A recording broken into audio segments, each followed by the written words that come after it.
Warmer from the low. Welcome to lovely Las Vegas for Coast to Coast Hoops with myself, Greg Hoops Peterson, now part of the VSiN Family Podcast. We've got an excellent podcast for you as we're going to be joined in segment number 2 by one of our good friends, Blake Lovell, who does such great work over at Southeastern 16. We're going to be chatting with him about what we've seen from the SEC thus far this season. Now, it doesn't feel like we necessarily have that one team that has separated themselves, and it certainly isn't quite what we saw a season ago, but how it feels like it might be setting up to be a very competitive conference, a little bit of a bloodbath when we get into conference play. We'll be talking about Tennessee's big opportunity tonight against Louisville, the team in the SEC that he feels like could be able to become a top 10 team that is not right now as well, and we have to talk about the frustrations that Kentucky has had thus far this season as well. In the final segment, gonna get you guys picks and analysis on every game on the betting board for this college basketball Tuesday as we hit some bank shots.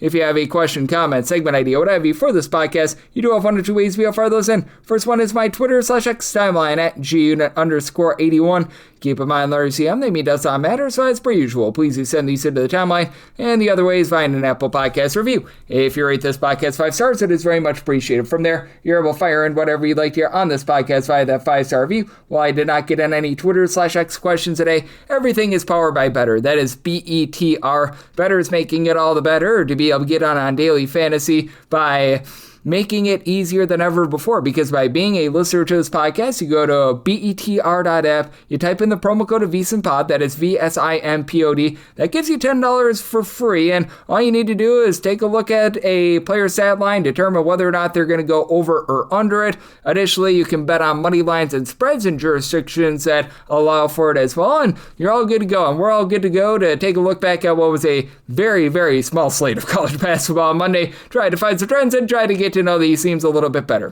Games from yesterday is Greg buzzing about. Here is the rowdy recap. The home favorites had a bit of a tough time covering on Monday. TCU unable to do so against Wright, 69-65 the final. TCU just 3 of 16 from 3, but they win the rebound battle 33-29. They win the turnover battle as well by kind of 12-8. And on the side of TCU was David Punch. He provided some punch. 17 points, 13 rebounds, 5 blocks, and for Davion Bailey, 32 points for Wright, a lone man that reached double figures. So TCU, they're able to stave off what would have been a rough upset. Gardner-Webb, it's been an upsetting year for them. Man, this has not been great. 83-57, they get lambasted at home by Wofford. Wofford goes just 8 of 23 from three-point range, but that on their side, Kamar Holmes, who was able to bring it on Holmes, 9 boards, 4 assists, 15 points, and for Gardner-Webb, in this game, they go 2 of 15 from three-point range. They had 16 turnovers to the 11 of Wofford, and they have not been good on offense. They have not been good on defense. VCU is about a 30-point favorite. They don't get the cover because they come out very slowly in this game. They were only leading 37-34 at the half against Niagara, but they pull away late, 84-58 the final line. For VCU, 16 out of 33 from three-point range. Lazer Djokovic goes 11 of 11 at the free throw line. He supplies 18 points for Niagara, 5 of 20 from 3, and for Niagara, it's just been a rough season for them, but they do get the cover in this game as they had Lightning Williams supply 17 points, so yay verily to them. As a money line underdog, East Texas A&M, they go on the road, they take it to Southeast Louisiana, 70-69 the final. Southeast Louisiana has been rough with their three-point shooting, but go 8 of 21 in this game. You did have Isaiah Gaines give you 17 points, but for East Texas A&M, 14 out of 17 at the free throw line, 13 out of 17 for Louisiana. That was a 1-point difference, and, well, East Texas A&M won by 1 point, and they had Ronnie Harrison on their side. A pair of blocks, 9 boards, 16 points, and for East Texas, they actually lose the turnover battle by a count of 12-7, but they do find a way to persevere, get the job done with their 10 of 21 three-point shooting. You did see Wyoming be able to get it done against South Dakota State Jackrabbits. Just were no match for them. 87-72 the final as for Wyoming. They go 10 of 24 from three-point range. Nasir Meyer, 4 of 6 from the outside for 25 points. For South Dakota State, they do go 10 of 26 from three-point range, but they lose a rebound battle 38-21. As for South Dakota State, actually took good care of the ball. They won the turnover at 11-7, but totally lambasted on the glass as Caden Bennett was able to add in their 9 rebounds. Mataj Bellick, he had 6 boards as well for Wyoming. So Wyoming, a nice, clean, quality win there. And how about a nice win for McNeese? They go on the road. They take it to Houston Christian, 70-68 the final. No cover, as this was a double-figure spread, but for Houston Christian,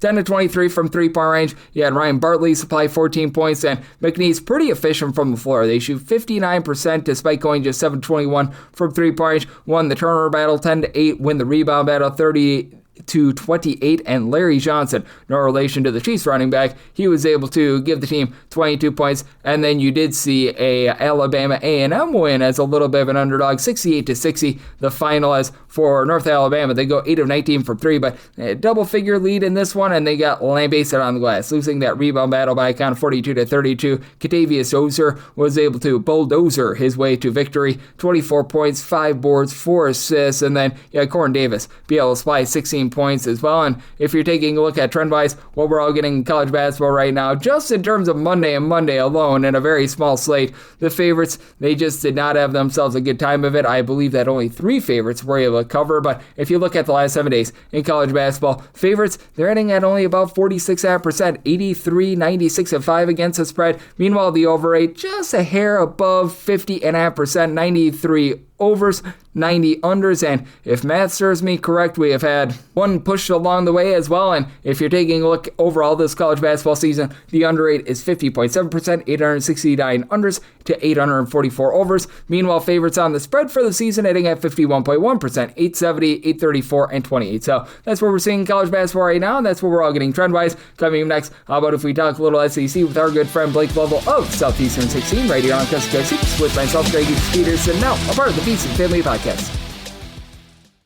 Side edge this college basketball season? Well, VSiN experts use CBB Analytics, the most comprehensive college basketball analytics platform in the world. See injury impact, on and off data, clutch time performance metrics, first versus second half splits, and so much more. Utilize the promo code of VSiN, that is VSIN, to get $30 off and find your betting edge over at cbbanalytics.com. That is cbbanalytics, all one word, .com. For anyone that is new to VSiN, well, I wish you a friendly hello. This is an attention to anyone that is new to VSiN because you're able to get some free stuff with our daily newsletter. It's a great way to catch up on everything that's happening in the sports betting world. It's delivered straight to your inbox every single morning. VSiN's newsletter offers picks, data, strategies for the day's betting menu, and so much more. Sign up for free today over at VSiN.com/newsletter. That's VSIN.com/newsletter, and start receiving your free newsletter tomorrow morning. That is VSIN.com/newsletter. Stay ahead of the game and bet smarter with VSiN. And we're back here in lovely Las Vegas for Coast to Coast Hoops with myself, Greg Peterson, now part of the VSiN Family Podcast. Always great to be joined by this man as we've got Blake Lovell aboard. He does such a tremendous job over at Southeastern 16, taking a look at this great game that we all know and love of college basketball. I know that he is very hard at work taking a look at everything out there in the SEC, but also breaking down just a bevy of different games. And I know that he's got his finger on the pulse of a little bit of everything with this great sport. And you're able to follow him on the old Twitter/X at the Blake Lovell. Last name is spelled Lovell. And Blake, always a pleasure, my friend. Thank you. Yeah, thanks as always for having me, Greg. Thank you for joining me, Blake. And Blake, we have had ourselves I think, roller coaster of a year in the SEC is the best way of putting it. And how do you interpret this conference? Because my outsider's view is that you just don't have the top teams like we've seen in the past. But I think that those top 5, top 6 teams, there's much less separation between them. And this feels like it's going to be a bloodbath of a conference this season when we get to conference play. Yeah, I don't think there's a lot, like you said, that really separates those top teams right now. I feel like last year we had that pretty defined order, it seemed. You could have argued a couple of those teams back and forth, but it was pretty defined in terms of the teams that felt like they had the high-end potential versus the teams that dropped off a bit. I mean, there was just, it seemed like, at least to me, in terms of, again, the ceiling last year. It felt like Auburn, Florida, Alabama, Tennessee, they were on a different level. Yes, you had teams like Kentucky and A&M and such, but it just seemed like those were the teams that were going to be standing at the end.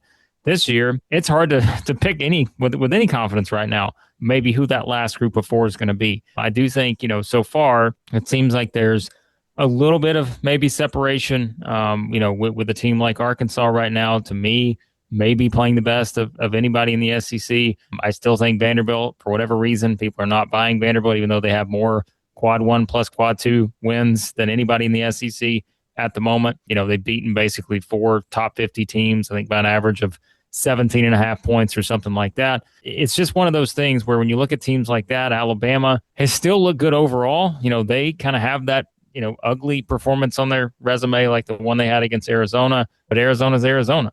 Florida's had more losses than we thought they'd have at this point. Certainly Kentucky's been one of the more disappointing teams. They got back on track against Indiana. Auburn and Tennessee, I think, are still to be determined, what their ceiling may be. So, yeah, you've got a lot of teams, I think, that have a lot more questions at the top of the SEC. And meanwhile, who knows what to make of some of those teams that are kind of in the middle, because we've just seen a lot of mixed results with those kind of teams as well. Yep, exactly. And just touching on Vanderbilt a little bit further, I do feel like this is one of the most slept upon teams in all of college basketball, because I feel like a lot of people are thinking, oh, this is a little bit more of a football school at this point with Diego Pavia and the whole Heisman situation, which is a discussion for a different podcast on a different day. But that said, I really do feel like they've separated themselves and become the top team. I don't feel like they've played as tough a competition as, say, in Alabama, for instance. But I do look at this Vanderbilt team, and it's very strange that a lot of people are sleeping on them, because I feel like they're much better than a season ago with the rebounding and the interior defense taking some strides forward with the addition of Jalen Washington. I've been making this comparison, and I know it is the internet, Greg, in 2025, and everything's going to be taken to the extreme when I say this. But if you want to compare Vanderbilt to a recent team in SEC basketball history, Florida last year did not get its first top 50 Ken Pom type win until December the 17th. Vanderbilt has 4 of those right now. If you really just want to make the kind of argument that, okay, Florida was a team last year, you can remember just as I could, everybody was telling me, well, Florida's not played anybody yet. And I'm just saying, well, look at this team. Look how they're playing. You got to judge them on their performance, not necessarily just their schedule. I'm not saying Vanderbilt's going to go win the national championship. I'm going to make that very clear. But we can't just sit here and act like what they've done has not been impressive. They are beating the teams in front of them. And again, they're beating teams that are hovering around that top 50 range. They don't have, let's say, the high-level wins that an Alabama and Arkansas, even a team like Auburn maybe have right now, in terms of, 1 or 2 of those real signature type wins. But they still beat St. Mary's by 25. They still went on the road and beat UCF by 12. They beat VCU by 15. They beat SMU by 19. And I just think that when you look at the way they're playing, they're one of the best offensive teams in the country. You mentioned the Jalen Washington addition. I think it's going to continue to be intriguing, especially as they get into SEC play, because I think that's where you're going to see a lot more games that are decided at the rim and the rebounding department and those kind of things. But they've been pretty good so far at limiting second chance points. They've done a great job taking care of the ball. They're shooting the ball very, very efficiently right now. They may not wind up being a top 15 defensive team, but there's been plenty of SEC teams in recent years. Alabama comes to mind. Kentucky comes to mind, that have won plenty of games without needing to be a great defensive team when they are so good at what they do offensively.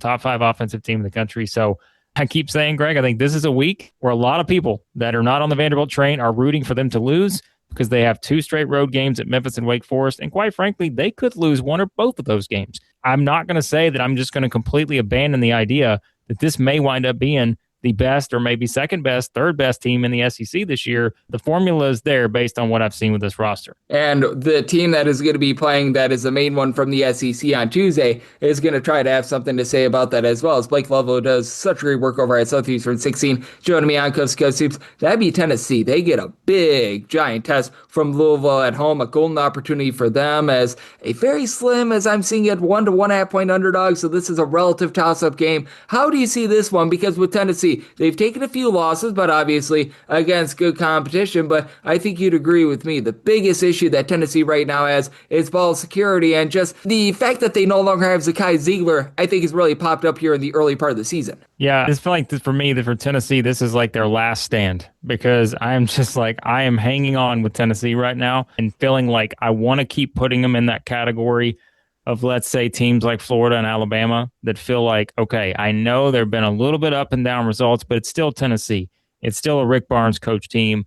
I still think their defense is going to be good enough to get them there. But right now, they're on a 3-game losing streak. They've lost, by 5 against Kansas. They lost by 2 at Syracuse, by 13 against Illinois. The last 2 games have really been the ones that made you kind of flash back to some really ugly offensive type performances we've seen in the Rick Barnes era. That's what worries me. They're going to have to score on Tuesday to beat Louisville. And I just don't know if they have that scoring punch right now. And like you mentioned, Ziegler was kind of the guy that made everything go. Jacoby Gillespie's that guy on this team, but his offensive numbers have been a little bit up and down. And really what it comes down to is, Nate Ament has been really good too, but he's been a little inconsistent as well. When you look at his scoring numbers, Tennessee's just not going to win many games when he's struggling to score because I don't think they have enough scoring around him.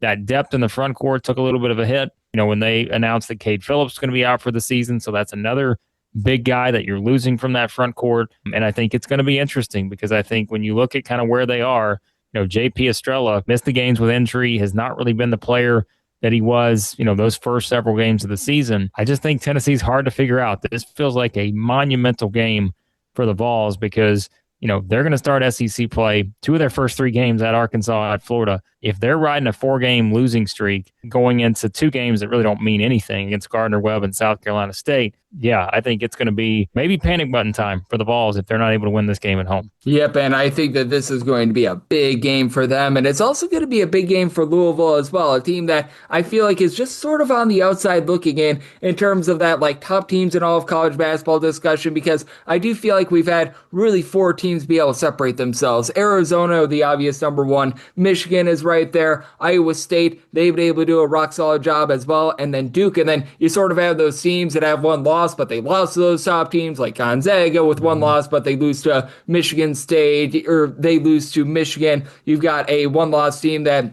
was able to fight quite hard in Michigan State against Duke, but they've got that 1 loss as well. How do you take a look at the landscape of things? Because I do feel like there is sort of that top 4 that I mentioned before. You've got that tier 2, and then I feel like there's just so many teams in the SEC right now that are sort of in that tier 3 of being like 13 to 25 right now. Yeah, that feels about right, and that's the big difference, right? I mean, how many times are we talking last year where it's like, hey, the SEC's got 4 of the top 6 teams in the country. And it's not the case this year. Like, again, right now, if you argue that there shouldn't be a single SEC team in the top 10, I wouldn't argue against it all that much because I just think that's where we are. It's a different season. I think if Vanderbilt were to win these 2 road games this week, that would probably be the team that would separate itself a bit more. But, in terms of performance, you could argue, like I said, Arkansas may be the best team right now coming off 2 great wins. But they feel like they are a notch below all these other teams you mentioned. Again, whether it's the undefeated teams, whether it's a group of these 1-loss teams like UConn and Houston, Purdue, that's active, because we've seen these SEC teams already lose to those teams. And I think that's something that stands out. Obviously, Tennessee has a win against Houston, but you look at just some of those in particular, and you're just kind of looking up thinking, man, yeah, it feels like the league's a little bit a step behind right now when it comes to kind of comparing to those teams and kind of the level. But I think it goes back to the summer. We can remember talking this summer, and it felt like every time the SEC was in a battle to, let's say, get either one of a star freshman or more importantly, a transfer that felt like it was a high-level transfer. It felt like you were seeing, eventually there came a point where it's like, man, the SEC is kind of swinging and missing on some of these big top transfers early. Now you're seeing some of these guys shine elsewhere and how that's impacting some of these other teams. Again, it's not a huge number, but I think you can tell, hey, maybe that's the difference in a few of these teams just being a bit, underwhelming to this point in the season in the SEC versus maybe how it's helping some of these other teams and other conferences in particular take a pretty significant step forward. Yep, exactly. And I do think that it's going to be interesting to watch these teams moving forward as Blake Lovell, who does such a tremendous job over at Southeastern 16, he's joining me on Coast to Coast Hoops, and in the SEC, I do feel like there's just, like I was saying, a hodgepodge of teams that are right around about 12 through 25, and then a few that might be just on the outside looking in, like Texas, for example. It's going to be interesting to see what happens there. And outside of Vanderbilt, is there a team or 2 that you are feeling bullish on from the SEC that perhaps when it's all said and done, they do get back into the top 10 and they do become perhaps a title contender with what they're able to do in conference play? Yeah, I think it's going to be interesting to see, again, how some of these teams kind of acclimate. I think Florida is the most intriguing one, not just because they're defending champs, but because, the whole season it's been about Xavier Lee. And, I mean, he's starting to play better. And, I mean, he's had, 3 of his 4 best games in a Florida uniform here over the past 2 weeks or so. And I think that's what's starting to stand out to me a little bit more. You can see the path there for Florida. And I was like, well, you don't want to reward close losses. But I mean, when you look at it, if you're like, hey, this team very clearly from the start was a work in progress. They've got 4 losses in non-conference play by 6 points or fewer. One of those to Arizona on a neutral court, which felt like a road game. one true road game at Duke, and then again, it's the game you're playing against UConn, where it does kind of feel like a road game in Madison Square Garden. So, like, they're right there, and I don't think you should knock Florida necessarily for being in that spot and feeling like they are going to turn the corner, and I think that's where I wouldn't be surprised if Florida's still, again, the last team standing in the SEC, because the front court's not going anywhere. It's really a matter of seeing how the backcourt comes along. Lee and Fland on the same day playing their best is really going to be the thing that gets Florida where they need to go. We just haven't seen a lot of that this year so far. I think Florida's still the team maybe that could be in that group that gets closer there. You know, if you're going to pick kind of some wild card choices, maybe of teams that have been outside of that range right now that seem to be the big surprise, I'm finding Georgia more and more fascinating at this point, Greg. I can't say I expected Georgia to be sitting here not just at 9-1. I could have seen that, but the way they're playing and to be one of these just absolute juggernaut offensive type teams and how fast they're playing at the moment, I don't really know that Georgia winds up being a top 10 team or anything like that this season. They're at least one to keep an eye on because their only blemish on the resume, 3-point overtime loss to Clemson. They're going to win their next 3 games in non-conference play. That simply should happen.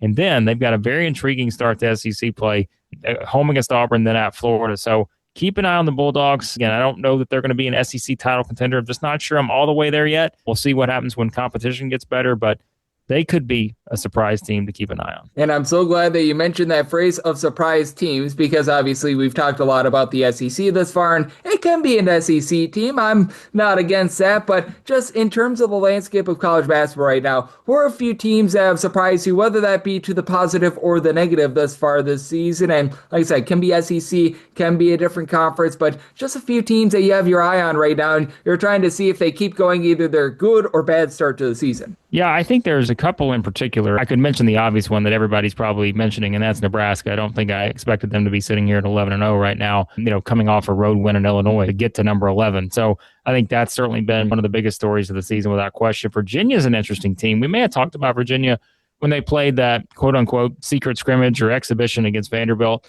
I was hearing so many good things about that Virginia team, and to kind of see everything that came out of that, and everyone's like, hey, I'm telling you, Virginia might actually be a team to keep an eye on here under Ryan Odom this year, because they seem like they've got some of those pieces. And I know that Butler loss feels a little bit disappointing, but I still think, that ACC has just gotten so much more interesting now this year. You've got some improved teams. So I think I would definitely put, those two teams in there for sure when it comes to maybe surprises to the positive. I'll tell you a team that I'm still kind of waiting to see how it plays out. It's NC State.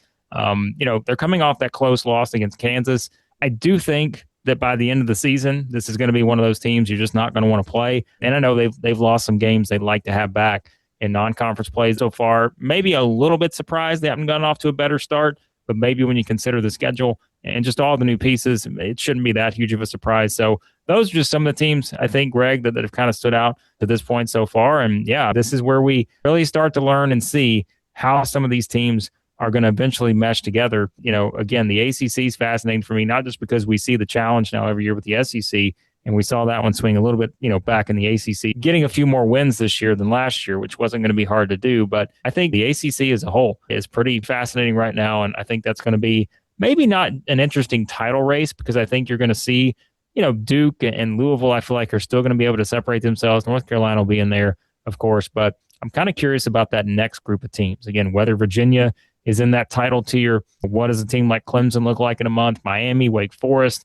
teams like that. Those are the teams that I'm most intrigued by right now. Yep, and I do have to bring this up because I was talking about teams that might be surprises to the positive and the negative. What do we make right now out of Kentucky, where it just feels like in every single step-up game, it's not been great? I will say they're not the biggest disappointment in the country, because Loyola Chicago lost at home to Chicago State. So anyone that says that they're the biggest disappointment in the country, I will bring up Loyola Chicago, but I think we both agree this is not what we expected out of Kentucky, and we know that Jaden Quantitz is going to be coming back, but it doesn't even feel like the low post play has been the issue for this Kentucky team. It actually, out of all things, feels like it's the backcourt. I feel like it's such an obvious one that I'm like, I didn't even think about Kentucky, because I feel like I've spent so much time talking about them for the past 3 weeks now that I'm like, oh my goodness, the Cats. Yeah. The Indiana game was a step in the right direction. Do I think it fixes everything? Absolutely not. I still don't think, you're going to just completely write off everything that's happened to that point.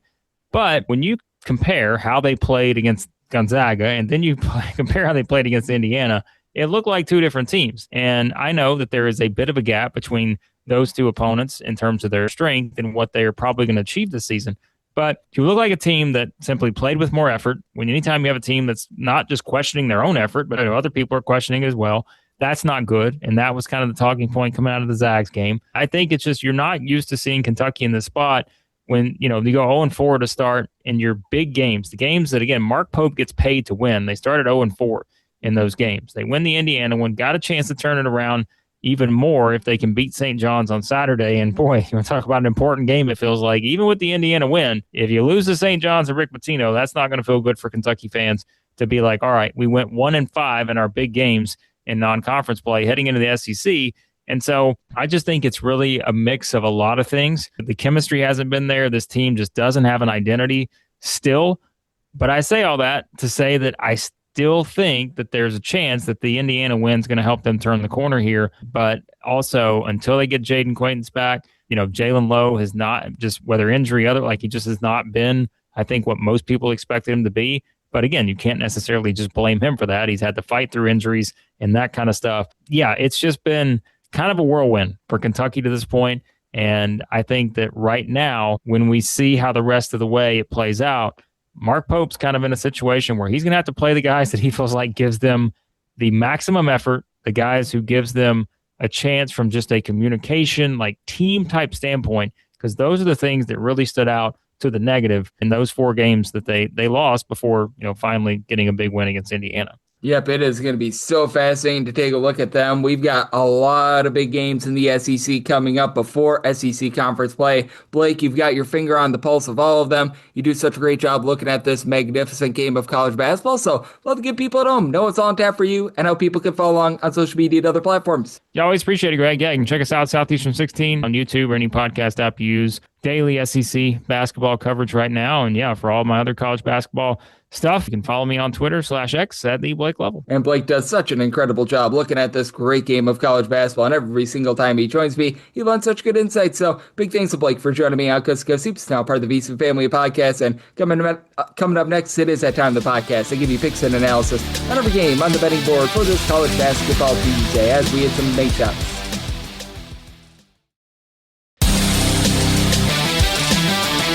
And we're back here in lovely Las Vegas for Coast to Coast Hoops with myself, Greg Hoops Peterson, now part of the VSiN family podcast. Always great to be joined by Blake Lovell, who does such a tremendous job over at Southeastern 16, looking at this great game that we all know and love. Every single time he joins me, lends such great insights, and did so once again today. So big thanks to Blake for joining me in the last segment. Now it is that time of the podcast. I give you picks and analysis on every game on the betting board for this college basketball Tuesday as we hit some make shots. Most financial establishments close at a certain time, but not here. It is time for a side and total on every game on today's betting board bank shots.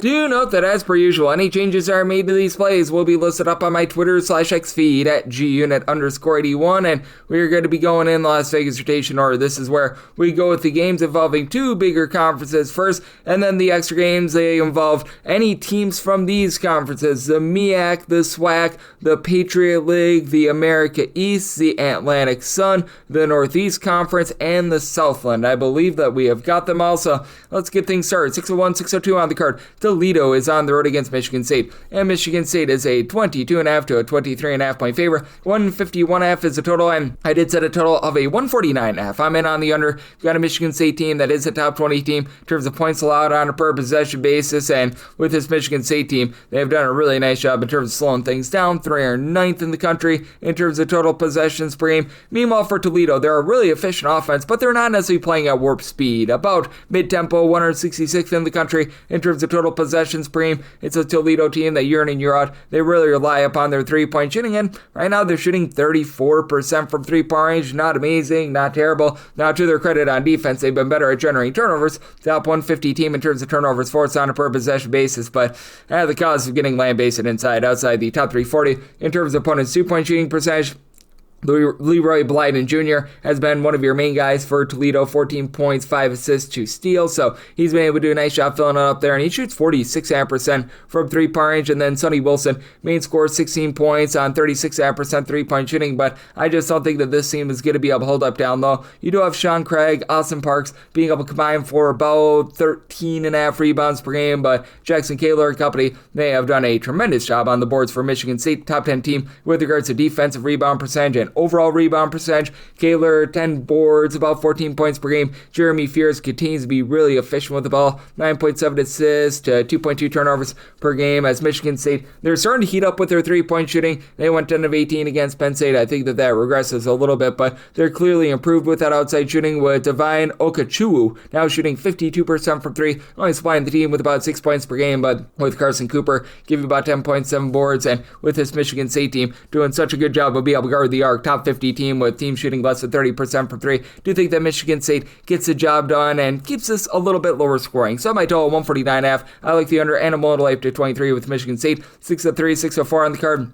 Belmont is on the road against Evansville. Evansville is a underdog of 9.5 points. 151.5 is the total. I did set a total here of a 147.5. I do like the under for Belmont. This is a much improved defense from a season ago. They're now in the top 125 in terms of points allowed on a per possession basis, and they face off against an Evansville team that's quite slow. They are currently 266 in terms of total possessions per game. Belmont's still a fast team. It's not overly fast at 98th in the country in terms of total possessions per game, but with this Belmont team, you still have some really deadly three-point shooters in Tyler Lundblade alongside Morehead. Both of these guys 6'6" or taller, with Lundblade shooting 39.5% from three, 16 points per game. Morehead a little bit more, shall we say, well-rounded, 14 points, 6.5 boards, steal per game. But Nick McLean has really been an X-factor coming over from Eastern Washington with about 6.5 assists. He's supplying 12 points per game and shooting 45.5% from three-point range. Belmont, much like a season ago, a top 50 team with their three-point shooting percentage at about 38.5%, but they're also really efficient with their two-point shooting as well. They've been a top 40 team with that regard as well. And for Evansville,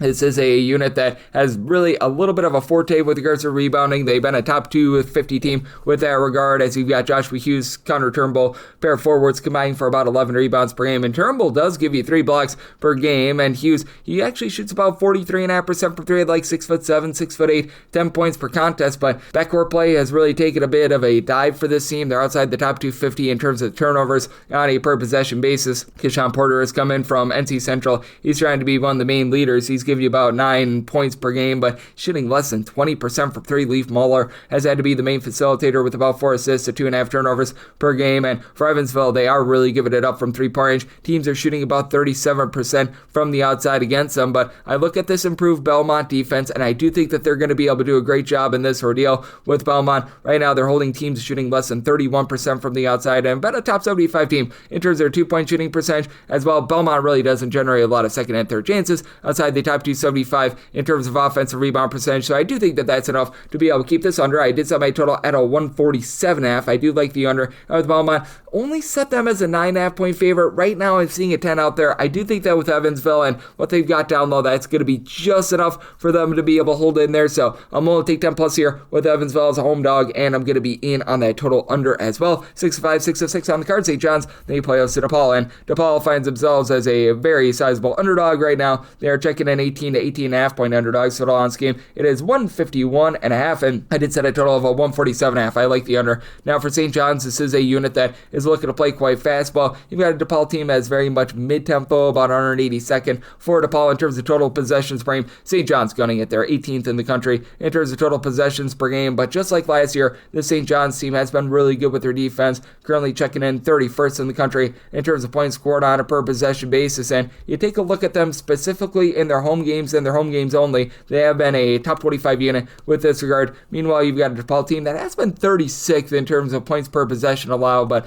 they have faced some, shall we say, lesser competition, and this is a DePaul team that has some suspect offensive play. CJ Gunn is right now supplying the team with about 14 points per game, shoots 36% from three, but for DePaul, outside the top 175 in terms of ball security. To their credit, they've been a top 100 team in terms of turnovers force on a per possession basis, but they're just doing nothing in way of giving themselves second and third chances outside the top 275 in terms of their offensive rebound percentage, fewer than 10 offensive rebounds per game, but they are a top 85 team in terms of opponents' 2-point shooting percentage. This is a St. John's team that last year they were just absolutely horrible with their 3-point shooting, and they're much improved this year. Isaiah Sellers, big reason why, 12 points. He's been able to shoot over 46% from 3-point range. Overall, team is about country average, shooting 33.7% from the outside, and one of their main fortes is getting to the free throw line. A top 15 team in terms of free throw attempts per game, with Bryce Hopkins leading the way along Zuby Ejiofor. These two guys have combined for about 29.5 points per game. Ejiofor, 7 boards, 2.5 blocks per game, and for Hopkins, he's been able to give you about 2.5 assists per contest, while Ian Jackson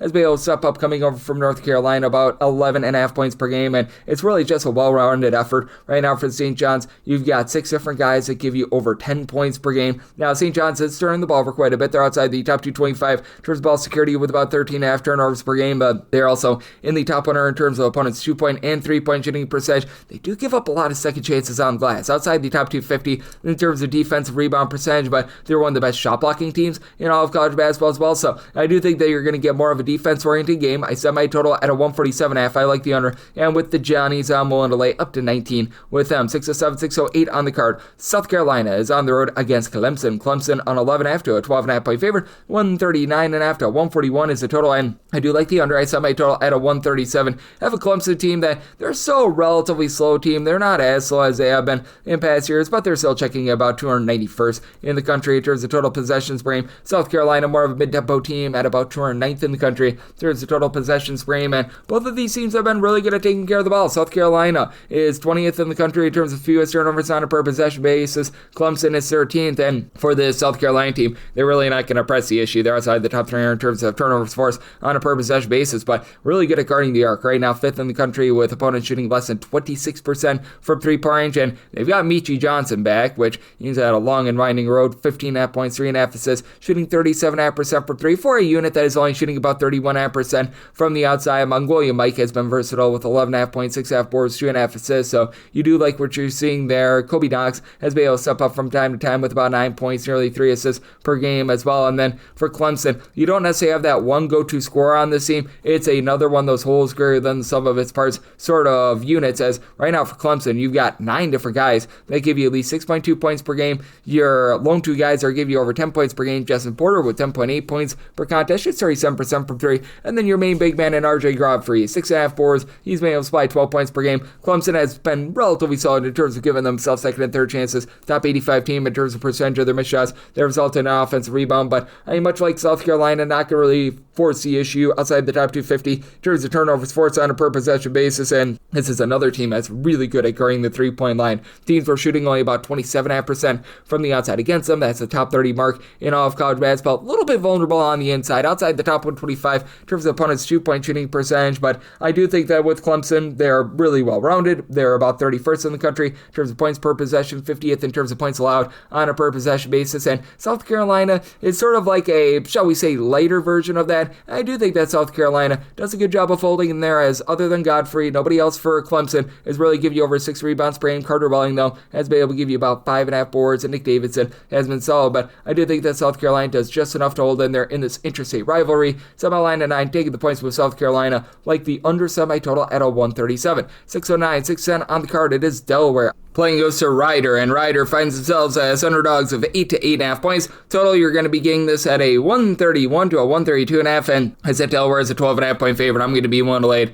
This Rider team just has not been good, to say the least. Right now for Rider, in terms of points scored on a per possession basis, 364th out of 365 teams. They are 351st in terms of turnovers per possession on offense, 359th in terms of generating turnovers on a per possession basis on defense, and it's a Delaware team that's been really good at being able to pop it from 3. They're shooting 38.8% from 3-point now. Also for Delaware, they've lost to a non-Division I team this season as well. That's not necessarily so amazing, but Justin Fernandez was dealing with injury towards the beginning part of the season. Now he's been able to breathe some life into the team. 16.5 points, 4.5 boards, 3 assists per game. Delaware does need to clean up their own turnovers. They're outside the top 3 in terms of ball security, but again, Rider not generating any turnovers of their own. Delaware has also been vulnerable with their own 3-point shooting defense. Teams are shooting about 36% from the outside against them, but Rider is going to be able to step up and knock down some threes. Right now they're shooting 26.5% as a collective. That's a bottom 10 mark in all of college basketball. You've got one guy guy on the roster that has attempted more than 5 threes this year, that is shooting above 29%, it looks like, from three, 29.2% to be exact. That'd be Antoine Wilson. He's shooting 37.5% for three with 4.3 points per game, as you have 3 players on the roster with more than 4.3 points per game. Zion Cruz, Flash Burton, between the two of them in the backcourt, about 21.5 points per game, and they've given you a combined 3 assists, and Burton by himself has 3.4 turnovers per game, and Caleb Smith, he does give you 8 rebounds per game. Lone person on the roster with over 5.2 rebounds per game, as they have no size whatsoever. With the Delaware team, I recognize that they're not amazing, but Macomb Emery has been able to do a nice job down low, 13 points, 7.5 boards, and he's been able to give you a little bit of versatility with his 3-point shooting as well. Tyler Hauser shoots about 43% from 3, 11.5 points per game. It's not necessarily a team that I'm feeling bullish on, especially with the Kevon Riley injury, but I just think that this Rider team is so bad that I think that they lose this game by double figures. I do think that for Rider, they see a little bit of positivity with their 3-point shooting, so I did set a total here of a 134.5. Now that we're down to a 131.5, I'm going to be in on the over, and I'm going to be willing to lay with Delaware. 6-11, 6-12 on the card. It is Tennessee. They play us at Louisville. Louisville is a 1 to 1.5 point road favorite. 157.5 to 158.5 is the total, and for Louisville, I did set them as a favorite of 2.5 points. Not willing to go past 2, but I am going to be willing to lay a deuce with Louisville. This unit has been just so efficient on both sides of things. They're a top 40 team in terms of both points scored and points allowed on a per possession basis, and for this squad, they've been actually really good with regards to their interior offense as well. They're a top 30 team with their 2-point shooting percentage. That sets them up for Isaac McKinney along with Ryan Conwell to be able to shoot it well from 3. Isaac McNeely is shooting right around about 41% from 3-point, 11.5 points per game. Ryan Conwell leading the way with 19.5 points per contest, and then the freshman Mikal Brown had struggled with his 3-point shot, but he doles out 5 assists, right around about 2.5 turnovers per game. He's been rock solid there. And then you've got Adrian Woolley, who's starting to come on strong, comes over from Kennesaw State off the bench, 8.5 points, 4.5 boards. He's been able to shoot about 39.5% from 3-point range. And for Louisville, they have become a top 75 team with regards to their rebound percentage as well. Now, Tennessee is number 1 in the country in terms of percentage of their missed shots that result in an offensive rebound, rebounding well over 40% of their misses, but they just have been sloppy with the ball. The 13 turnovers per game is an issue outside the top 240 in terms of ball security. Jacoby Gillespie has been a bit of a do-it-all guy, 17 points, 5.5 assists, but also those 2.7 turnovers per game, while shooting about 34% from 3-point range. Could use a little bit more there. Down low, this team is so very stout. Jalen Carey, 8.5 points, 6.5 boards off the bench. Felix Opara, he gives you a block and a half, 5.5 boards. Nate Ament, 16 points, 7 boards, 3 assists. He's been a very versatile piece, but again, this is a Tennessee team that is going to need to do a little bit of a better job of taking care of the ball. They should be able to win the rebound battle, but I do think that in the end, the Louisville guards just do such a good job of being able to take over this game, and it is a Louisville team that has been pretty solid themselves in terms of generating turnovers. This team is a top 100 team in terms of turnovers forced on a per possession basis, so I said Louisville as a 2.5 point favorite. I'm going to be willing to lay the number. Tennessee has become a mid-tempo team, but they're still a top 30 team in terms of points allowed on a per possession basis. They can get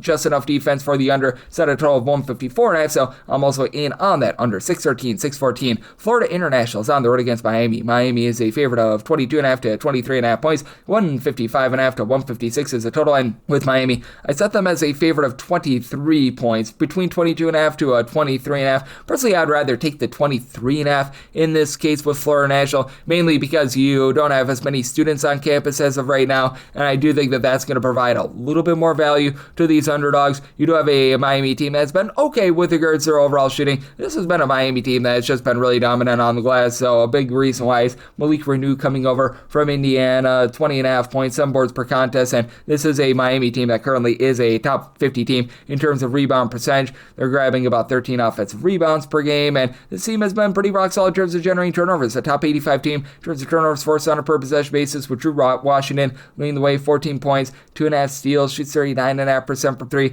Trey Donaldson shoots 35% from the outside as well, and then Ernest Uday, 10 boards. I really like what he's been able to bring to the table, and for Miami, the big key is being able to guard the 3-point line. They have been outside the top 75 in terms of opponents' 3-point shooting percentage, and for National, all of a sudden is shooting about 37% from 3-point range. Corey Stevenson, who comes over from the Meet Cal State Bakersfield Roadrunners, has been pretty versatile. 15.5 points, 8 boards, shooting 40% from 3s. Wade Jackson, who was over at West Georgia and New Mexico State, he's about a 10.5 point, 4 assists per game guy, so I like that. And for Florida National, always a team that does a great job generating turnovers. Top 50 team in terms of turnover turnovers forced on a per possession basis. And for Miami, this is a team that is going to play at a brisk pace, but not necessarily going to play at warp speed, about 95th in terms of total possessions per game. Florida International, this is a team that is very much looking to push a little bit more tempo for Florida International in terms of total possessions per game. They do once again find themselves back in the top 75 with this regard, so it is a very interesting circumstance here. I do think that for Florida International, they do just enough to be uphold in this game. Do think they get a bit of an up and down game, but I do think that the overall turnovers do cost you an over, so I set my total at 155 out of 155.5, like the under, and 23.5 plus.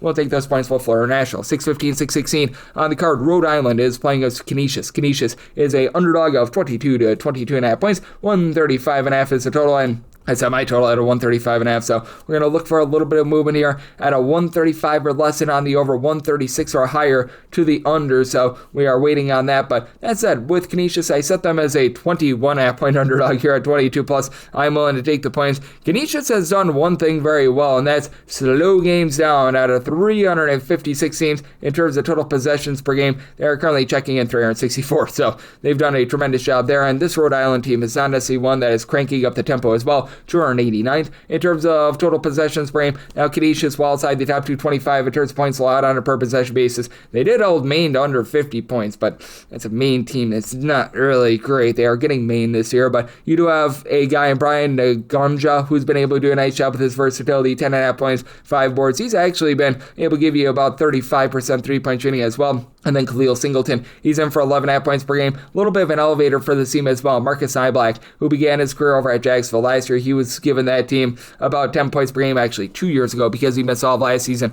due to injury, and he missed the first 10 or so games this year. He just came back. He had 13 points in that win over Maine, so he should be a nice impact guy. And then Michael Everbrow down low has been able to supply the team with about 7 rebounds, 2.5 assists, a little bit of this and that sort of guy. Now, Rhode Island should be able to win this game and win this game quite comfortably, as they do have a relatively versatile team of their own. Tyler Cochran does a bit of everything. He was a good three-point shooter over at Toledo a few seasons ago. This year, shooting less than 30% from three, but still 13.5 points, 5.5 boards, 3.3 steals per game. Jonah Hinton, he's hitting it hard, shooting 37% from the outside with 15.5 points per game. And then Jamari Tripp, he's got teams a tripping with his 47% three-point shooting, 12.5 points, 4.5 boards. And then Keaton Edejiri down low, he's been able to supply this team within that neighborhood about 5 rebounds per game. Mohamed So has dealt with injury, so they've needed him to step up a little bit. But it is still a Rhode Island team that, even with the So injury, they've been able to do a relatively solid job in terms of their interior offense. Top 75 team with regards to 2-point shooting percentage. Having a bit of a tough time on the glass. They've been outside the top 225 in terms of defensive rebound percentage, but Canisius not doing much by way of being able to generate second and third chances. And for this Rhode Island team, they've been a top 50 team in terms of turnovers forced on a per possession basis. Canisius outside the top 300 in terms of ball security. So I do think they can get a little bit of sloppiness, but Nyblack coming back, I think does just enough for Canisius to hold in there. I'm willing to take 22 plus here with Canisius, and with this total 135 or less in on the over, 136 or higher the under. 6:17, 6:18 on the card.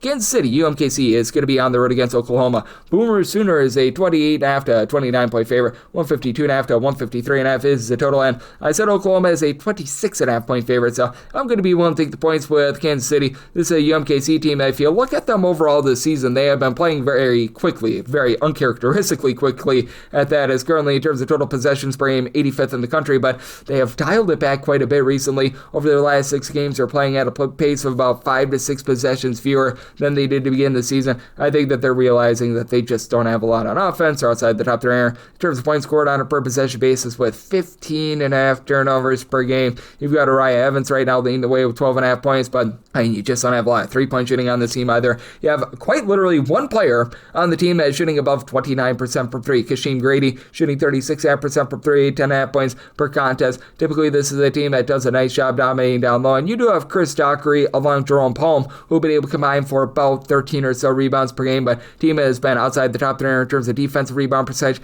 Not a bad team at being able to guard the three-point line, and they themselves have been a top 225 team in terms of turnovers forced on a per possession basis, so I do think that they do just enough to hold in there, especially with them now really dialing it back. But I do expect Oklahoma to see some positivity with their three-point shooting defense as well. Last year, they were top 25 team in terms of guarding the arc. This year, they're allowing teams to shoot 36% from three. They're outside the top 290 with that regard. It is an Oklahoma team that doesn't really force the issue. They're outside the top 275 in terms of turnovers force on a per possession basis, with having Xavier Brown, Nigel Pack being able to pack it in. These two guys have been able to give you a combined 31.5 points per game, and Pack is shooting 48% from three-point range. The rest of the team has been lackluster with their three-point shooting other than Cool, Atak. You really don't have a lot of guys that have been able to go bombs away from three-point range, but that said, you do have a team that's taking care of the ball with fewer than 10 turnovers per game, and Muhammad Wagyu and Tay Davis have done a nice job on the offensive boards. Between the two of them, they're grabbing about 6.5 offensive rebounds per game. It is an Oklahoma team that is checking in the top 125 in terms of rebound percentage, and they've been good with their interior defense, a top 80 team in terms of opponents' two-point shooting percentage, and this is traditionally a UMKC team that is looking to pile drive the ball inside. They don't look to take a lot of threes, so I do think that as a result, you're going to get a relatively mid-tempo game here. I semi-total at a 150.5. I do think that with the UMKC dialing it back, it does help you out to the under, so like the under and the points with Kansas City. 619, 620 on the card. It is Dayton. They play host to Florida State. Florida State is a underdog of 6.5 points. Draws game between 163.5 to a 164, and except Dayton as a 3.5 point favorite. I'm going to be willing to take the points. This is a Florida team that has been playing at a very, very different style this year. They are looking to bomb it from three. They're a top 10 team in terms of percentage of their shots that come from three-point range, and for Florida State, they are very much looking to push tempo. They are 7th in the country in terms of total possessions per game. Dayton has cranked it up a little bit more as well. This Dayton team is currently 108th in all of college basketball in terms of total possessions per game. Typically, you find this team playing a bit more slow and controlled, and for Dayton, they do check in about 59th in the country in terms of points allowed on a per possession basis, and it's very clear what the forte of both of these defenses are. It's generating turnovers, which is a little bit different than what we've seen out of Dayton in the past. Sometimes they've been okay in terms of generating turnovers, but right now, 3rd in the country in terms of turnovers force on a per possession basis. Florida State, they've been one of the better teams in the country at this as well, at number 6, so I do think that you get a lot of sloppy possessions, and that's a big reason why semi-total 156.5. I do like the under. You do have a Florida State team that, despite the fact that they take so many shots from three-point range, they haven't necessarily been hitting a lot of them. They were able to knock them down against lesser competition, but we are starting to see that regress a little bit. You've had Robert McRae do a nice job giving you 7 assists, 15 points per contest, but he's shooting less than 30% from three. Team as a whole shooting 31.3% from three-point range. That is outside the top 250 in all of college basketball, but they have done a nice job being a top 75 team in terms of percentage of their missed shots that resulted in offensive rebound, and they're outside the top 3 in terms of defensive rebound percentage as well, so they're allowing a lot of second and third chances, but Alex Steen has been able to give you 6.5 rebounds per game. Chauncey Wiggins is up to 5 boards per game as well, and this is a Dayton team that it just feels like it's a little bit of a hodgepodge. The win that they had over Marquette was nice, but that's starting to age like milk, as you've got in the backcourt Javon Bennett along to Sean Montgomery, who've combined for just under 32 points per game. Montgomery shooting 45% from 3. Meanwhile, Bennett is able to give you about 3.2 assists per game. Between those two guys, you also get about 4 steals per game, and when it comes to Dayton, they have been able to do a relatively okay job with their interior defense in the top 125 in terms of opponents' two-point shooting percentage, but just like a lot of teams that gamble for turnovers, they do allow a lot of open looks from three-point range. Teams are shooting over 38% from three-point range against them. Now, for Florida State, I don't think that they're going to quite shoot that well, and I do think that for Florida State, they're probably doing for a little bit of shooting positivity. Dayton is probably doing for some three-point shot, shall we say, defense positivity as well, so interesting little bit of a balance there. As a result, I did set a bit of a lower total because of those turnovers, so I might at a 156.5. I like the under, but I do think that Florida State going to be able to knock down some threes holding this game, set my line at 3.5, so I'm going to take those points. 621, 622 on the card. UNC Greensboro is playing us to North Carolina A&T, and A&T is an underdog of 4.5 to 5.5 points. 150.5 is the total, and I did set Greensboro as a 7.5 point favorite. I'm going to be willing to lay the number. Now for UNC Greensboro, things have been just very strange for them as they are playing much more fast than what you're typically going to find, as they're about 153rd in the country in terms of total possessions per game. This is an A&T team that has been very mid-tempo. They're about 148th in all of college basketball in terms of total possessions per game, but for North Carolina A&T, they are really based around 2 main scorers in the Lewis brothers, as Luron Walker has helped a little bit of injury, but when he's been out there, he's been able to give the team about 16.5 points, and he's actually shooting 50% from three, albeit he's only played in 5 games this far this season, but was able to go out there for the Howard game. Was very limited in that Howard game, though, and I think that he's missed a game ever since then as well, so if he does play in this game, he is probably not going to be 100%, as I believe that he was missing for the Maryland Eastern Shore game. And then you've got Lewis Walker, who's been able to supply 19 points, 6 boards, and he's been able to do a nice job in terms of this and that. And if you do indeed have Luron Walker out of the fold, that means that Trent Middleton, the transfer from Delaware, is going to need to step up. He's been shooting in the mid-30s from 3, 12 points per game, but this is a team that I think is going to have a tough time on the glass. This team has been outside the top 175 in terms of percentage of their missed shots. That resulted in an offensive rebound, and missing Luron Walker drops a team that has just not shot it well from 3 to start with. They're shooting less than 30% from 3 when you include their non-Division I games. And for UNC Greensboro, just a shell of what they were a season ago. 9 of their top 10 scores are gone from last year, and they've really looked to the Albany transfer and Justin Ely to be able to help them out. He's been doing it all with about 15 points, a steal, 3 assists, 11 rebounds per game, but he shoots 29% from 3. Greensboro is about a country average team with their 3-point shooting, which is a big setback from where it has been in past years, as they're shooting about 33.5% from 3, and they're getting killed from 3 themselves. They're outside the top 3 in terms of opponents' 3-point shooting percentage. They've been well outside the top 320 in terms of percentage of their own shots that result in an offensive rebound, and I think that's a really interesting dynamic with this one, because I do think that Greensboro is going to try to get back to the roots, play a little bit more slowly, and you do have an AT team that has been very, very banged up. Now, for UNC Greensboro, they have been able to get their scoring going quite a bit more recently as well. They have been able to break the 70-point plateau, and now each of their last 4 games, but one of them was against a non-Division I team, and for North Carolina AT, they've just played a lot of non-Division I teams as well that has me very much questioning this bunch as well. I do think that for UNC Greensboro, they're going to do a nice job in terms of being able to take better care of the ball, as they've been a top 175 team with only about 11.5 turnovers per game, and this is an A&T team that they themselves just have so many struggles in terms of 3-point shooting, especially with Walker out of the fold. So I did set my total at a 145.5, and that would be Luron Walker, who's been out of the fold. So in on the under, and with Greensboro, I'm going to be willing to lay with them, set them as a 7.5-point favorite. 623, 624 on the card. It is Wright St, and they play host to Miami of Ohio, and Miami of Ohio is a underdog here of 1 to 1.5 points. 150.5 is the total, and as a Miami of Ohio is the 2.5-point favorite. I do like them on the money line for Miami of Ohio. This has been one of the most efficient offenses in all of college basketball, a top 40 team in terms of points scored on a per possession basis, and the defense has not been bad as well. For Miami of Ohio, they're currently checking in 84th in the country in terms of points allowed on a per possession basis in a road/neutral court venue. They're actually a top 40 team, so I've been very impressed there. And for Miami of Ohio, much of it has been generating turnovers. Top 45 team in terms of turnovers forced on a per possession basis. They face off against the Wright State team that is much better now with their defense than they were under Scott Nagy. Now, the offense has taken some strides back ever since Nagy left, but they're now a top 150 team in terms of points allowed on a per possession basis. Wright State not quite the same 3-point shooting team that they've been in the past, but still shooting about 36% from the outside, as the freshman and Michael Cooper has really put the team on his back. 15 points, 44% 3-point shooting with about 3 assists per game. Team is relatively good at taking care of the ball with about 11.3 turnovers per game, and they themselves have become a top 50 team in terms of turnovers forced on a per possession basis. Teams are only shooting 28% from 3-point range against them as well. That's a top 50 mark in the country. Team is a little bit more vulnerable on the inside, outside the top 230 in terms of opponents' 2-point shooting percentage, and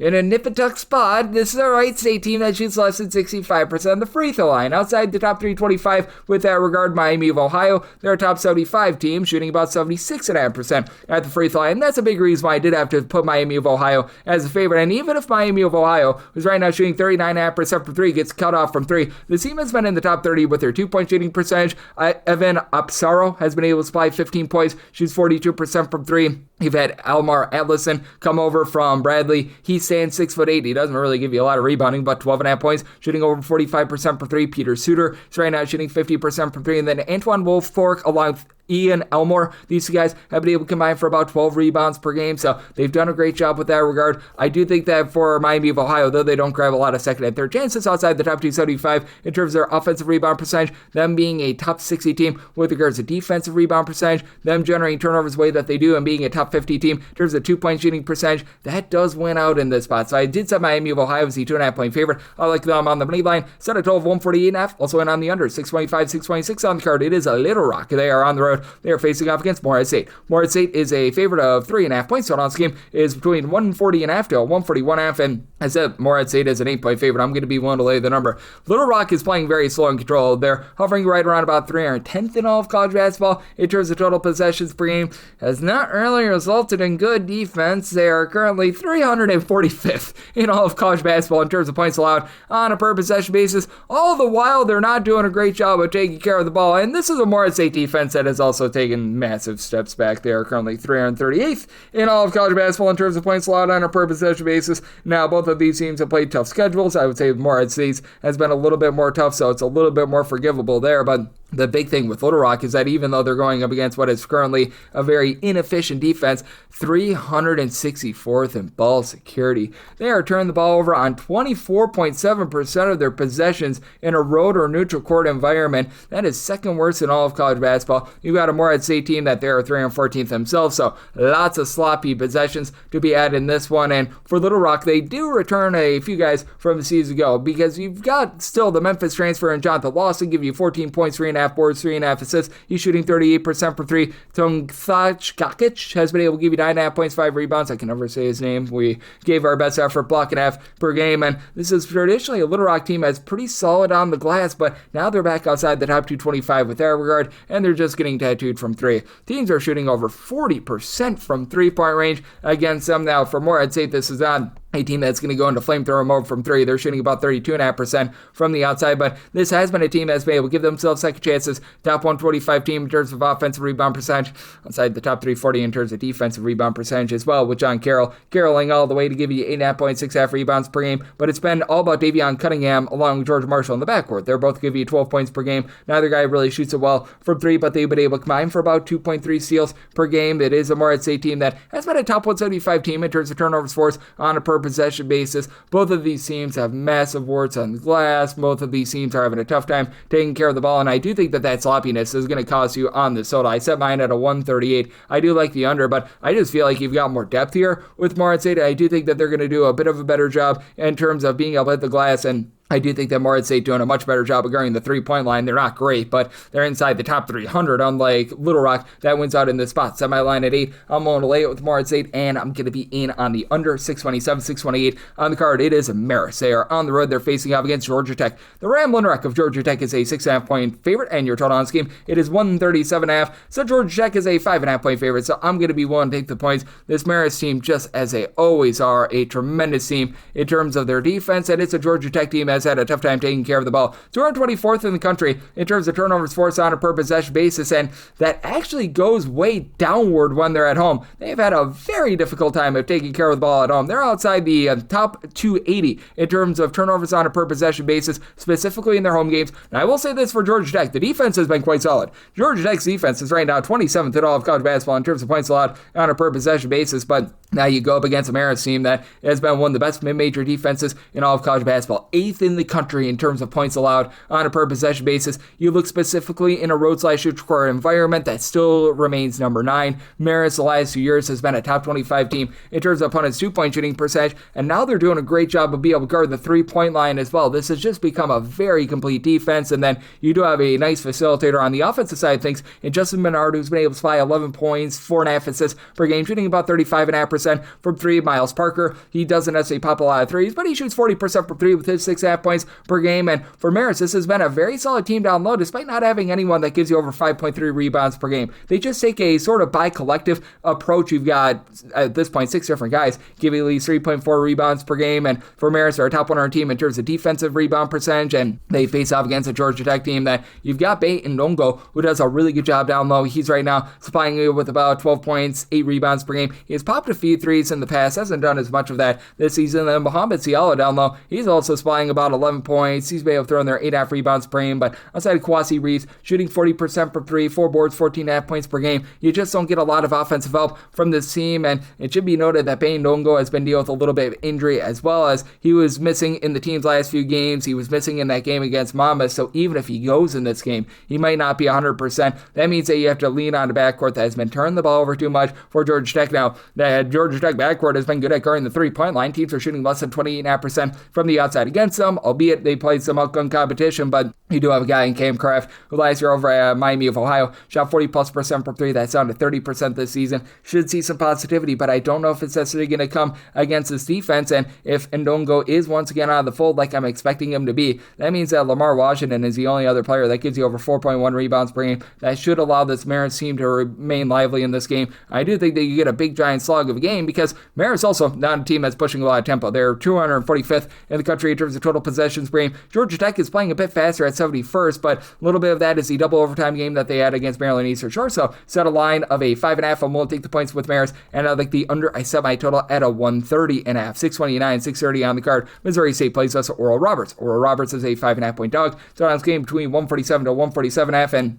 I set Missouri State as a 4.5 point favorite. So I'm going to be willing to take 5+ with Oral Roberts. Oral Roberts certainly a work in progress team in terms of their defense, in terms of points allowed on a per possession basis. Right now for Oral Roberts, they are checking in outside the top 330 in all of college basketball. Meanwhile, you've got a Missouri State team that's taken a few strides back as well. Right now they're checking in 289th in the country in terms of points allowed on a per possession basis. While for Missouri State, this is a bit more of a slow and controlled team, 257th in all of college basketball in terms of total possessions per game. Oral Roberts, they're looking to push a little bit more tempo with Corey Bennett coming over from West Virginia. His team is right now 80th in the country in terms of total possessions per game. And for Oral Roberts, you've gotten a lot of the Youngstown State transfer in Ty Harper, 16.5 points, 2.5 assists. He's right now only shooting about 31.5% per three. Oral Roberts, a average 34% three-point shooting team, and for Oral Roberts, the biggest issue that they've had has been on the defensive glass or outside the top 225 in terms of opponent's rebound percentage. That, along with the fact that they are turning the ball over 15 times per game, they're outside the top 320 in terms of ball security. And for Missouri State, they've cleaned up their turnover woes from a season ago. They're now a top 175 team in terms of taking care of the ball. That said, this is also a unit that has given up a lot of second and third chances outside the top 280 in terms of their defensive rebound percentage. You've had Keith Pollock III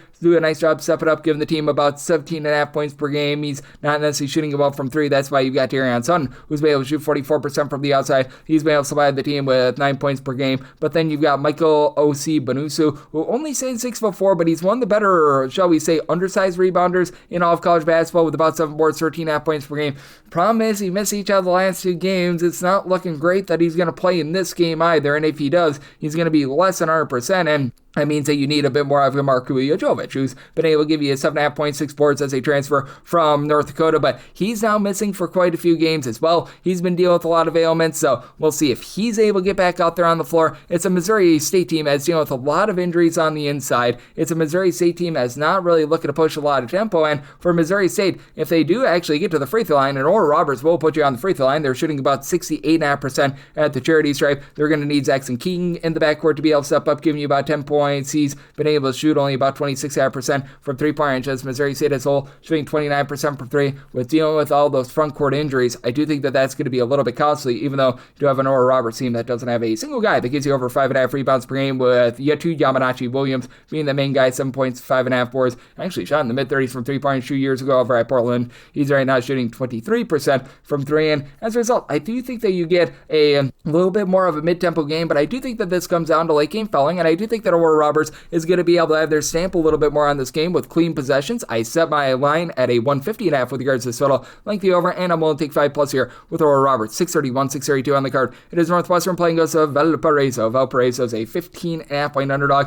145.5 is the total. I set Northwestern as a 22-point favorite. I'm going to be willing to lay the number. It's a Valparaiso team that had a really solid effort a few days ago against UNC Wilmington. I just still have my question marks with the Beacons. I always want to call them the Crusaders, as right now you've had Rakeem Chaney do a nice job stepping up for Valparaiso with about 12 points per game from three-point range. He's been able to shoot about 34.5% from the outside, and then Owen Dees, he's been able to give you about 10.5 points per contest for this Valparaiso team. They're actually doing a great job giving themselves second and third chances. A top 65 team in terms of percentage of their missed shots. They result in an offensive rebound, top 100 team in terms of taking care of the ball, but they've also had a very difficult time of things with regards to just being able to knock down those shots as well. They're about 300th in the country, shooting 30.2% from three, outside the top 300 with regards to their 2-point shooting percentage. And for Valparaiso, what has been a big strong point for them on defense is generating turnovers. Top 150 team in terms of turnovers forced on a per possession basis. Now you face off against the Northwestern team as in the top 30 in terms of ball security. Northwestern is back in the top 100 in terms of points allowed on a per possession basis. And as is the case for a lot of Big Ten teams, this Northwestern team just a much better home defense rather than away from home. For Northwestern, they're a top 40 team in terms of points allowed on a per possession basis when specifically at home, and for Northwestern, still a relatively controlled team, 208th in the country in terms of total possessions per game, a little bit faster than what they have been in the past. Valparaiso playing at pretty much the same pace, 213th in the country, and I do think that with Northwestern, they're going to have by far the best player in the game. Nick Martinelli, 21.5 points, 6.5 boards. He's been able to bomb at 68% from three-point range. That's going to be going downward, but Northwestern is allowing teams to shoot less than 30% from three-point range. Now, the big issue that you do have with Northwestern is they are giving up second and third chances outside the top three in terms of their defensive rebound percentage, but for this Northwestern team, I do think that they're going to do a nice job in terms of being able to guard the perimeter. You've been able to have quite a bit out of Jalen Reed this season. He's come over from South Florida. Jaden Reed has been able to give you 11.5 points, 5.5 assists, to only about 2.1 turnovers per game, and you've been able to get a little bit more down low out of Trey Singleton, who's been able to give you 7 points, 5 boards, and then Arrington Page with his 7 boards per contest. I do think that this team is going to be able to hold up down low against a Valparaiso team that, while they're generating second and third chances, you don't necessarily have too much dominance in terms of your rebounding other than JT Pettigrew with about 5.5 rebounds per game. Only one other player gives you over 3.3 rebounds per game, Sean Tapula, who's been able to give you 7.5 points, 7.5 boards per contest. So set Northwestern as a 22-point favorite. I'm going to be willing to lay the number. Did set a total of a 140. Typically, Northwestern plays quite a bit more slow and controlled. I think that they get back to their roots here, like the under, and I'm willing to lay with Northwestern. 633, 634 on the card. Texas Tech, they play us to Northern Colorado. Northern Colorado is a 22.5 to a 23.5 point dog. 153.5 to 154.5 is the total. Set Texas Tech as a 21.5 point favorite. I'm going to be wanting the points here with Northern Colorado. With Northern Colorado, they've always been a really good team in terms of not allowing second and third chances, and they do a really nice job in terms of being able to execute down low with their offense. They're back inside the top 105 in terms of points scored on a per possession basis. As a matter of fact, 104th in all of college basketball. And for Texas Tech, once again, doing a nice job on offense, but that backcourt has taken a little bit of a step back from a season ago. Right now, they're 62nd in the country in terms of points scored on a per possession basis, and this has been a Texas Tech team that has been allowing quite a few second and third chances. They are 172nd in all of college basketball in terms of defensive rebound percentage of missed shots that become an offensive rebound, while Northern Colorado is 67th. Now, Northern Colorado does not have anyone like a JT Toppin. Toppin is going to be by far the best player in this game. He's averaging a double-double for Texas Tech and has really been their main man with about 21.5 points, 11.5 boards. He's even given out 2 assists and popping a few threes. Meanwhile, it's been Christian Anderson, who's been that top scorer in the backcourt with about 20 points per game. Shoots 34.5% from 3, but it feels like he's been a little bit feast or famine this year. Donovan Atwell's able to shoot 40% from the outside. And Tech is still a relatively good three-point shooting team at about 37%, but the interior offense has been rough, even with JT Toppin. They're outside the top 200 with regards to their own 2-point shooting percentage, and they've been outside the top 140 in terms of opponents' 2-point shooting percentage. Now, while Northern Colorado is a team that has a little bit of a higher octane offense and is a team that's looking to push a bit more pace, this is a team that does a really nice job in terms of pile driving the ball down low, and they've been able to have Brock Wisney do a tremendous job giving the team 14.5 points, 6.5 boards, 2.5 assists. Right now, shooting 47% from three-point range, and Northern Colorado is a top 30 team with their 2-point shooting percentage, top 75 team with their 3-point shooting percentage, with Quinn Denker run the show, 6 assists, so only about 2.2 turnovers per game, 17.5 points. He's right now shooting about 36.5% from the Zach Block. He's shooting 53% from the outside, and with Northern Colorado doing a nice job not allowing second and third chances, and they're allowing teams to shoot well less than 30% from three-point range. I do think that they're going to be able to hold in this game. It is a Texas Tech team that has been struggling a little bit with that backcourt, so here at a 22+, I'm going to be willing to take the points with Northern Colorado, set them as a 21.5 point dog, and I'm going to be in on this under with the way that they're guarding the arc, set my total 149.5. 635, 636 on the card. East Tennessee is on the road against North Carolina. North Carolina is a sizable favorite here. You're going to be laying between 15.5 to 16.5 with them. 149.5 to 150 is the total, and I did set a total of a 147. I'm in on the under. You've got an East Tennessee team that is relatively slow tempo, and North Carolina has really slowed down their tempo for past years as well. Typically, when you think North Carolina, you think of one of the fastest teams in all of college basketball. They're down to about 176th in all of college basketball in terms of total possessions per game, and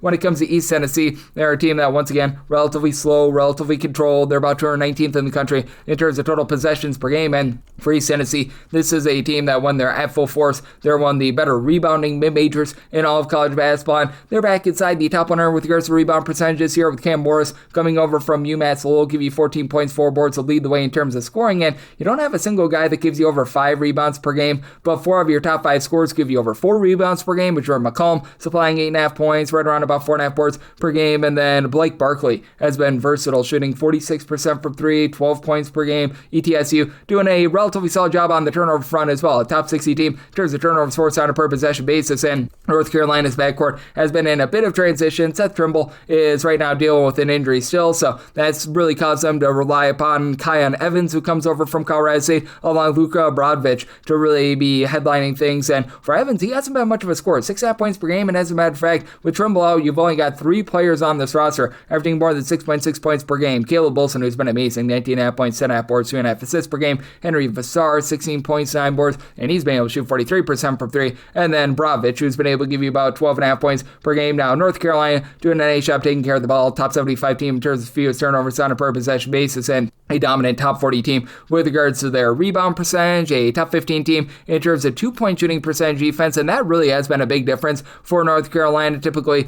it's a squad that has left something to be desired on the defensive side of things, to say the least. That's always been their biggest issue, but this season, they have become 13th in the country in terms of points allowed on a per possession basis, and ETSU, not quite that, but I mean, still, they're 41st in the country in terms of points allowed on a per possession basis, so do think that you get a little bit of a lower scoring game. I'm going to be in on this total under, but I did set North Carolina as a 19-point favorite because I do think that with ETSU not necessarily having that dominant rebounder, Caleb Wilson, Henry Vassar, they're going to be able to do a nice job dominating down low. They've also been able to give you combined 2.7 blocks per game. This team has also done such a great job in terms of taking care of the ball that the edge that you've got with ETSU generating those turnovers is not going to be withstanding in this game. So one to lay with North Carolina, set them as the 19-point favorite, and I'm in on the under. 637, 638 on the card. It is Butler on the road against UConn, and Connecticut is a nice size favorite here of 15.5 points. 149.5 is the total, and I'm seeing a 150 out there, and I'm going to take the 150 under. I set my total at a 149.5 with Butler. The squad has been able to do a lot of things very well. Right now, they're shooting 38.9% from 3, 25th in the country. It actually goes up to 42.9% away from home. That's a top 15 mark in the country, and they've been really good in terms of generating offensive rebounds. They are 5th in the country in terms of percentage of their missed shots that become an offensive rebound away from home, with 39.6% of their misses becoming an offensive rebound. And for Butler, you've got Finley Bizjack doing a really nice job in the backcourt, 2.5 assists, shooting 39% from 3. Michael Jai is yet to be able to find the same 3-point shooting form they had over at Pepperdine, but 17.5 points, 12 boards, 3.5 of them on the offensive glass. And then Drayton Jones has been able to give you about 6 rebounds, 2 offensive rebounds per game. So these guys are doing a great job there, and we have a Connecticut team that obviously is one of the better teams down low that you're going to find in all of college basketball, and a slow and controlled team. For UConn, they are checking in right in the neighborhood about 300th in the country in terms of total possessions per game. Butler, they are very much looking to push tempo. Butler right now is about 29th in the country in terms of total possessions per game. With Butler, they do now to contend with Turius Reed being back. He, along with Alex Caravan, have been able to do a pretty rock-solid job down low between the two of them. About 12.5 rebounds per game, but when Reed has been out there, he's also been able to give you 2 blocks per game. On top of that, and then Solo Ball has been a really nice just contributor in so many ways, both on offense and on defense. About 14.5 points per game, and he hasn't even necessarily been the same 3-point shooter that he was 8 seasons ago. Right now he's shooting less than 30% from 3. That should see a little bit of positivity, but he has a little bit of help with Malachi Smith coming off the bench for about 4.5 assists per game. Silas Demery has been a do-it-all guy, 9 points, 4.5 boards, 5 assists, stealing after contest, and with this UConn team, it's been a relatively pedestrian 3-point shooting team, shooting about 34.5% from the outside, but they've been strong with their outside defense, allowing teams only shoot about 27% from 3, top 20 mark in all of college basketball. So I do like the under, even though Butler is playing super up-tempo, but I do think that Butler is going to be able to hold in this game. This UConn team has been a top 75 team in terms of turnovers forced on a per-possession basis, but Butler doing a relatively okay job of taking care of the ball, and Butler has been a top 100 team in terms of opponents' 2-point shooting percentage, so set my line at 11.5. I like the points here with Butler, and I'm going to be in on this total under as well. 639, 640 on the card. Kansas plays host to Towson. Towson is a underdog of 18.5 to 17.5 points. Throughout this game, it is 135.5, and set my total at 131.5. I do like the under for Towson. This is one of the most slow and controlled teams that you're going to find in all of college basketball. Currently checking in 363rd in terms of total possessions per game. Meanwhile, you've got a Kansas bunch at they're right now 265th, and I do expect that to go up a little bit now that you've got Darian Peterson back. That's one of the better players that you're going to find in all of college basketball, and a guy that is capable of going up for 30 plus on any given night. Right now with Peterson and his small sample size, 19.5 points, about 3 assists per game, and He's been shooting over 40% from three for a team that is right around country average, shooting 34.5% from the outside. Melvin Counsell had himself 36 points in that win against NC State. He's starting to take some strides forward. He's supplying 13 points per game. And then Flory Badunga down low has been your main post presence, 9 boards, right around about 14 points, 2.5 blocks per game for a Kansas team that is a top 20 bunch in terms of points allowed on a per possession basis. And Towson, they themselves have been a top 75 defense this season, but for Towson, we have noticed that from time to time they do give up a little bit from three-point range. They got completely blowtorched by UC San Diego in that game, and they actually have been outside the top 3 in terms of opponents' 2-point shooting percentage, so that's a little bit of a worry. Now, where Towson has been very strong is on the glass. They're a top 50 team in terms of rebound percentage, and they're just doing it by committee. You don't have anyone that's giving you really over 6 rebounds per game. Caleb Abima has been your top guy with about 6 boards per game, and he's only giving you 2.2 points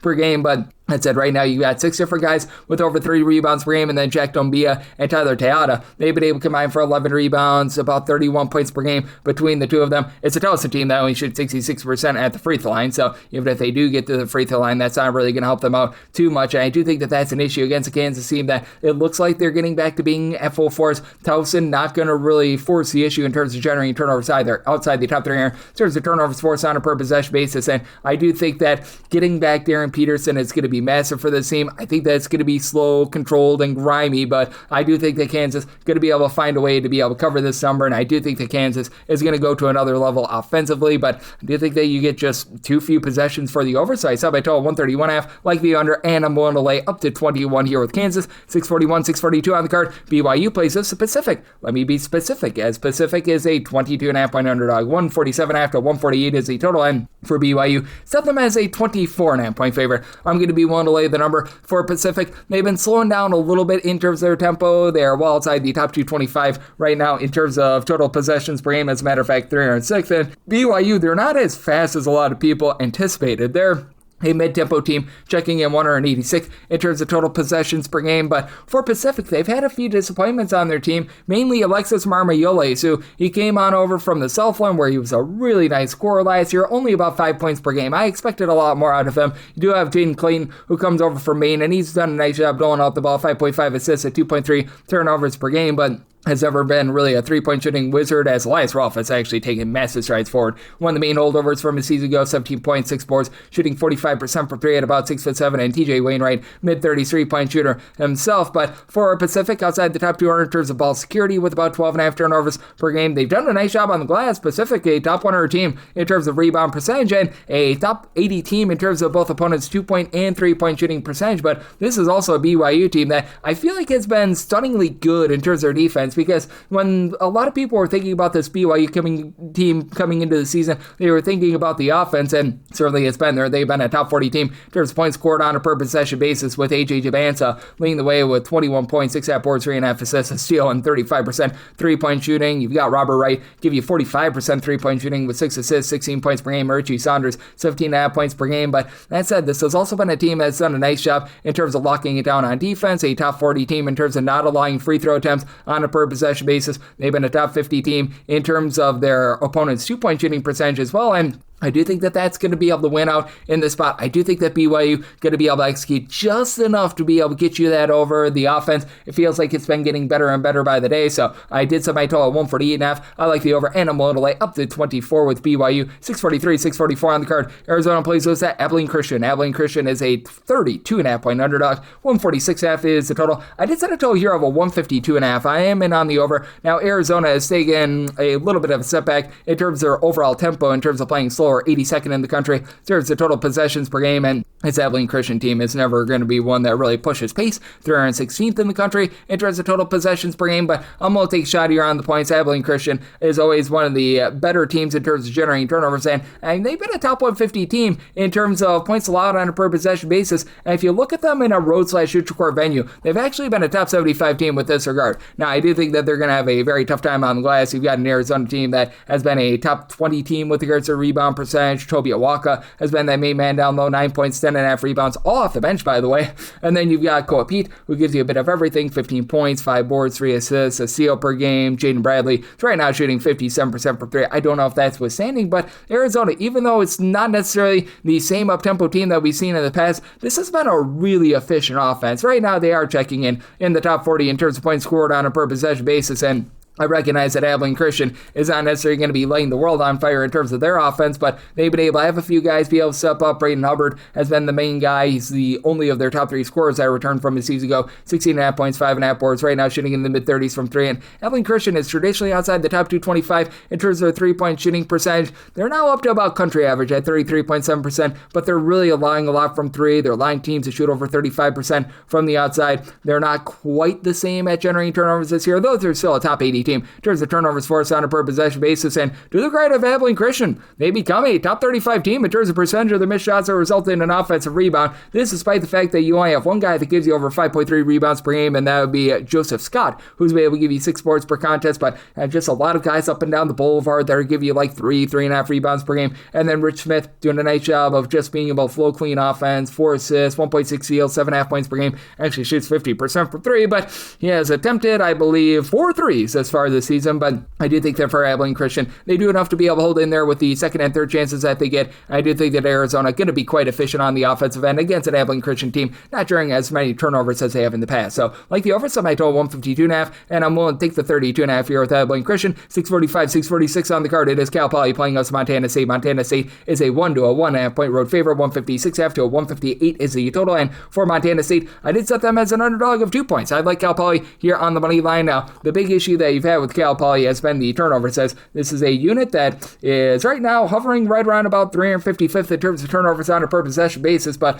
Montana State 233rd in terms of turnovers generated on a per possession basis. You've got a Montana State team that's looking to play slow, 278th in possessions per game. Cal Poly, they're a top 10 team in terms of total possessions per game, but I do think that Cal Poly is going to be able to win out in this spot against a Montana State team that they are outside the top 275 in terms of offensive rebound percentage, and this is a Cal Poly team that's done a pretty okay job in terms of being able to hit the boards. They become a top 175 team in terms of rebound percentage despite having really not that dominant big guy or anything like that. They play a lot of positionless basketball. Hamad Musa, 20.5 points, 6 boards. He shoots 45.5% from 3, and then you do have Ali Asarin, who's been able to give you about 5.5 rebounds per game as well, but you've got Peter Benjai shooting about 50% from 3, which we should see a bit of regression with, but 15.5 points per game. Team as a whole top 80 in terms of their 3-point shooting percentage at right around about 36.5%. From 3, Jake Davis has been able to now give you 6.5 points. He's not shooting it really well from 3, but he's giving you multiple assists per game, helping out with the overall ball flow. And then for Montana State, this team just doesn't necessarily have a ton of size, so Cal Poly's lack of, shall we say, a true big man, not going to hurt them too much in this game. Montana State, not a single player on the roster that gives you over 5 rebounds per game.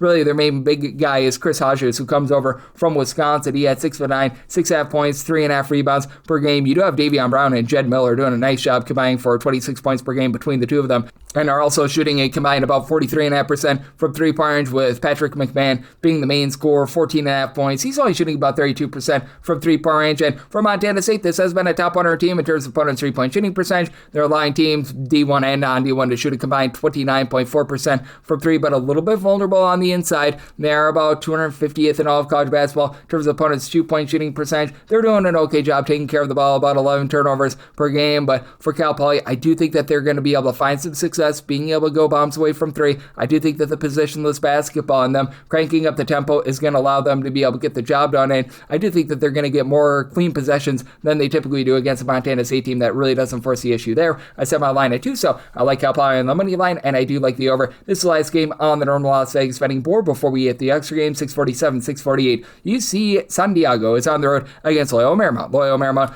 is a home underdog of 3 to 3.5 points, and total on this game it is 149 to a 150, and I'm actually going to take a shot on the under. I did set my total at a 143.5. You do have a UC San Diego team that is relatively mid-tempo at about 222nd in the country in terms of total possessions per game. Loyola Marymount, they are clocking in right in that neighborhood about 200, so both of these teams are playing at a relatively moderate tempo, and for UC San Diego, their big forte has been 3-point shooting, 13th in the country, shooting 40.2% from 3 points. But Loyola Marymount has been pretty solid in terms of guarding the arc. Teams are shooting 31.7% from the the outside against them, and this is a UC San Diego team that if they don't hit that first shot, they're not going to get a lot of second chances. They're about 320th in the country in terms of percentage of their missed shots that result in an offensive rebound, but you just take a look at this team, and they are littered with scores, as each of your top three scorers shooting at least 39.4% from three. Tom Beatty, 12.5 points, 5.5 boards, shooting 39.5% from three. Leo Beath continues to shoot over 50% from three, 19 points, 5.5 rebounds per game, and then Emmanuel Prospere has not really been able to shoot it well from three, but he gives you 2.5 steals, 3.5 assists, 9.5 points, 5 boards. He just does a little bit of everything. It is a big reason why with UC San Diego, I'm willing to lay up to 3 with them. This team has been pretty solid in terms of keeping teams off the free throw line, top 100 with that regard. They've been just very efficient in terms of taking care of the ball, only about 10 turnovers per game, top 75 mark in all of college basketball, and they've been okay with their interior defense. A top 180 team in terms of opponents' 2-point shooting percentage. You've got a Loyola Marymount team that from 3-point range, they shoot about 36%, so they're a top 125 team with that regard, with Jan Vide and MJ Amy combining for 30 points, and both of these guys have been pretty solid with their 3-point shooting. MJ Amy shooting 35.5% for 3.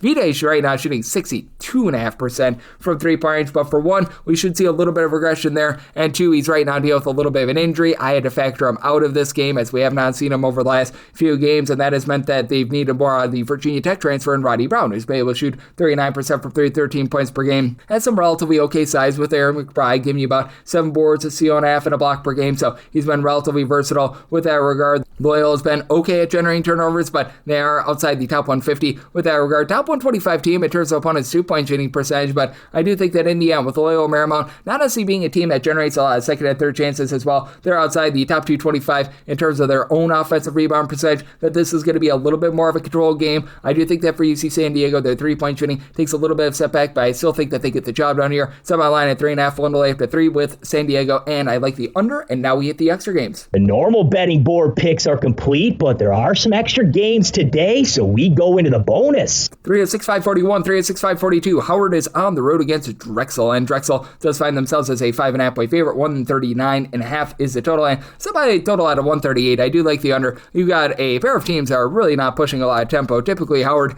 is a team that they really do like to push a lot of tempo. Right now, they're about 4th in terms of total possessions per game, and Drexel's always a slow and controlled team, and they are back to doing just that. They are 302nd in the country in terms of total possessions per game, and for Drexel, uncharacteristically, the defense has not been great. About 192nd in the country in terms of points allowed on a per possession basis. Matter of fact, Howard has actually been much more efficient with regards to their defense, and if you look at Howard in a road/neutral court venue, they've been a top 50 team in terms of points allowed on a per possession basis, so I did set them as a 4-point dog. I'm going to be willing to take the points, and for Howard, they are going to have the top player in this game, as you've been able to get a little bit of everything out of Bryce Harris. 20.5 points, 7.2 boards, he from 3-point range shoots 37%. Cam Gillis, who comes over from the Patriot League, has been that number 2 guy with a 37% 3-point shooting percentage, 10.5 points, right around about 4 assists per game, so I like what these guys have been able to bring to the table. It's not a Howard team that's necessarily going to dominate on the boards, but still, they've been a top 225 team with that regard, and Drexel, their bread and butter is always being a really good rebounding team, and for Drexel, they do lose quite a few of those dominant guys from season ago, but you've got William Garcia Aston, who's been able to give you about 7 rebounds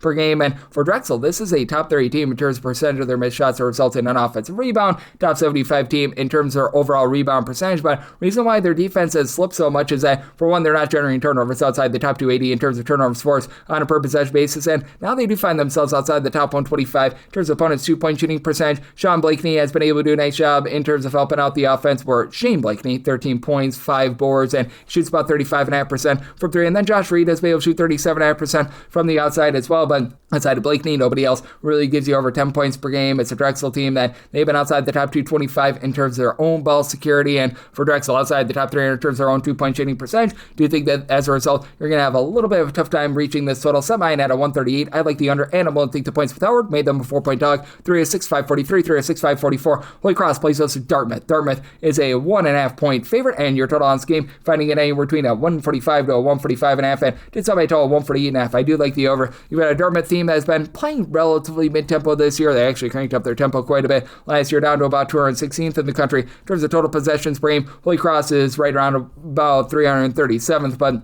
Holy Cross has been very much a sieve on defense in recent years. Holy Cross not quite as bad on defense as they were a season ago, but still 294th in the country in terms of points allowed on a per possession basis. And Dartmouth, they are about 200th, as Dartmouth is a top 100 team in terms of defensive rebound percentage, and Holy Cross just does not give themselves second chances to score. For Holy Cross, outside the top 340 in terms of offensive rebound percentage, they've been much better on the defensive glass. So they're a top 100 team in terms of defensive rebound percentage. For Holy Cross, they're really not going to press the issue outside the top 250 in terms of turnovers forced on a per possession basis. Big for a Dartmouth team that has really not been taking care of the ball with 14 plus turnovers per game. But for this Dartmouth team, I was willing to set them as a favorite because for Holy Cross, even though this is a team that has been able to do an okay job taking care of the ball, about 12 turnovers per game, they're just taking a big step back with a 3-point shooting from a season ago. Joe Nugent, 11.5 points per game, 4 boards. He's been able to shoot 38% from 3, and Tyler Ballston, 36.5% 3-point shooter. He's been able to supply about 13.5 points per contest as well. And Nugent, just coming off of injury, and in his last 3 games, he has not been effective. 8 points or fewer in every one of them, so that's been hurting them a little bit. And then for the Dartmouth team, I do think that Brandon Mitchell-Day is going to be the most versatile player out there. He is right around about 6'7", 6'8", supplying the team with 12.5 points, 8.5 boards, 3 assists, and for 3-point range, he's shooting about 33% from 3. Green Thomas is right now shooting 60% from 3. That'll go downward, 19.5 points per game. But for this Dartmouth squad, they're allowing teams to shoot less than 32% from 3-point range. They've really just been getting killed on the inside, outside the top 3 in terms of opponents' 2-point shooting percentage. Dartmouth also a team that's not generating a lot of turnovers outside the top 3 in terms of turnovers forced on a per possession basis, but not allowing those second and third chances on the glass, I think is going to be big, coupled with having Jackson Munro, who's been able to supply 7 points, 5.5 boards, 2.5 assists. His overall versatility, I do think gets the job done against a Holy Cross team that just hasn't gotten much out of Nugent ever since he went down with that injury, even in his return. So, semi-total 148.5. I like the over, and I'm willing to lay up to 2 with Dartmouth. 3 of 6, 545, 3 of 6, 546. Sacred Heart is on the road against UMass Lowell. This is a pick'em game with a total of a 155 and semi-total 156. I do like the over. For UMass Lowell, it's been just a rough and less than savory season for them. They're currently outside the top 250 in terms of both points scored and points allowed on a per possession basis, and typically for UMass Lowell, their forte has been dominating the glass, doing a good job of being able to grab rebounds, and right now this team is checking in well outside the top 175 in terms of their rebound percentage. They're outside the top 275 in terms of specifically their defensive rebound percentage, despite the Texas State transfer in Austin Green give you 14 points, 7.5 boards per game. He's a lone guy on the roster that gives you over 4.5 rebounds per game. 3-point shooting is getting a little bit better with Daryl Yepsido being able to give you 37.5% 3-point shooting within that neighborhood about 10 points per game, but it's an offense that just has not been very efficient outside the top 320 in terms of turnovers on a per possession basis. And with this UMass Lowell team, for some reason, they've really cranked up their tempo. 107th in the country in terms of total possessions per game. This is a Sacred Heart team that they very much do like to play fast. They're about 154th in the country in terms of total possessions per game, so they've dialed it back a little bit more this season, but it's a Sacred Heart team that they're going to hit their threes, and they're going to allow you to hit your threes. They're back outside the top 280 for the second straight year in terms of opponents' 3-point shooting percentage, but they're shooting darn near 37% from 3 themselves. It's Deshaun Gittins coming over from Florida National, give you 16 points, shooting 40% from 3. And Quan Hill last year shot over 40% from 3 at 6'9". He's down to 22.5% this year. I have to figure that improves. 15.6 boards per contest regardless. And then Niall Ralph Byer has been able to shoot 50% from 3 with 12.5 points per game. It is a Sacred Heart team that likes to gamble for turnovers, top 150 team in terms of turnovers forced on a per possession basis, outside the top 275 in terms of their own ball security, but they've been a top 150 team in terms of their rebound percentage. This unit has been very much lackadaisical in terms of their 2-point shooting percentage defense, or outside the top 3 with that regard, so I do think that you get plenty of points up on the board in this game, semi-total 156. I like the over, but with Sacred Heart, I do think that they're the better overall shooting team, and with UMass Lowell having all the sloppiness in terms of the turnovers, I think that Sacred Heart gets the job done. I'm willing to lay up to 3.5 with Sacred Heart, made them a 4-point favorite. I like the over as well, semi-total at a 156. 3 at 6, 547, 3 at 6, 548. South Carolina is going to be playing OCU Upstate. Upstate is an 8.5 to a 9-point road favorite. Total on this game, it is 147, and for Upstate, I set them as an 11.5 point favorite. I'm going to be willing to lay the number for South Carolina State. Man, this is just not great, to say the least, as currently they are outside the top 285 in terms of both points scored and points allowed on a per possession basis. And with this USC Upstate team, I recognize that they're not necessarily like the most dominant team in the world, but they are a whole heck of a lot more improved than they were a season ago on the defensive side of things. They've now become about 161st in the country in terms of points allowed on a per possession basis, and that's big time improvement from where they were just a season ago. And for South Carolina State, man, this team is really not doing a great job on the defensive side of things. 351st in terms of points allowed on a per possession basis, outside the top 3 in terms of points scored on a per possession basis. And even though USC Upstate doesn't necessarily have ideal size, they've still been a top 225 team in terms of rebound percentage, with Lyric Davis along Carmelo Atkins combining for about 10 rebounds per game. Atkins is a very versatile guy, shooting 39% from 3, 14 points per game. Upstate outside the top 200 in terms of ball security, but they've been able to make do because they've been able to do a good job of guarding the perimeter. Top 125 team in terms of opponents' 3-point shooting percentage, top 100 team in terms of opponents' 2-point shooting percentage. And for South Carolina State, right now you're just looking for answers if you're this team, because with South Carolina State, they've been able to have a few holdovers from a season ago help out in terms of the backcourt, as you've been able to get about 3.5 assists per contest and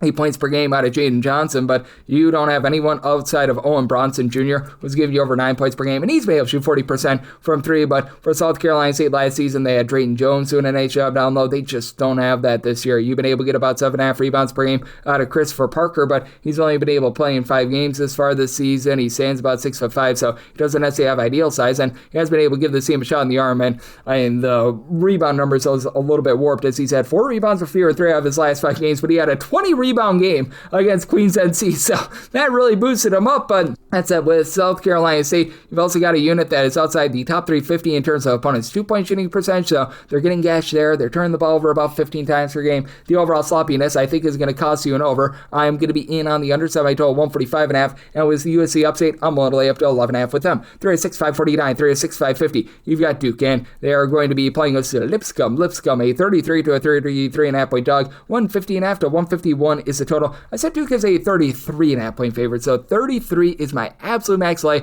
but I'm going to be willing to lay. Duke has been a very mid-tempo team this year, about 200th in the country in terms of total possessions per game. Lipscomb is playing with some pace. It's not necessarily a harebrained or anything like that, but about 81st in the country in terms of total possessions per game. And to the credit of Lipscomb, they've been able to make the most out of their possessions, as they're turning the ball over about 12 times per contest. They've been about 175th in terms of their overall field goal shooting percentage. It's not great. It's not terrible, but for Lipscomb, you've had a few of the main holdovers from a season ago, and Charlie Williams and Grant Asman be able to step up. Williams at 6'10". He's able to pop it from 3. He's not popping it well, but 8.5 points. He's been able to give the team nearly a steal per contest, and then Grant Asman at 6'10", 13.5 points. He's shooting 41% for 3, so you got some relatively good versatility there. Lipscomb has been a top 100 team in terms of turnovers forced on a per possession basis, top 225 team in terms of defensive rebound percentage, but against this Duke team, I just think that they're completely outgunned, especially with what you've been able to get out of the Boozer brothers, more specifically Cameron Boozer. He's right now averaging darn near a double-double, 23 points, 10 rebounds, steal and a half, 4 assists, while shooting 37% from 3.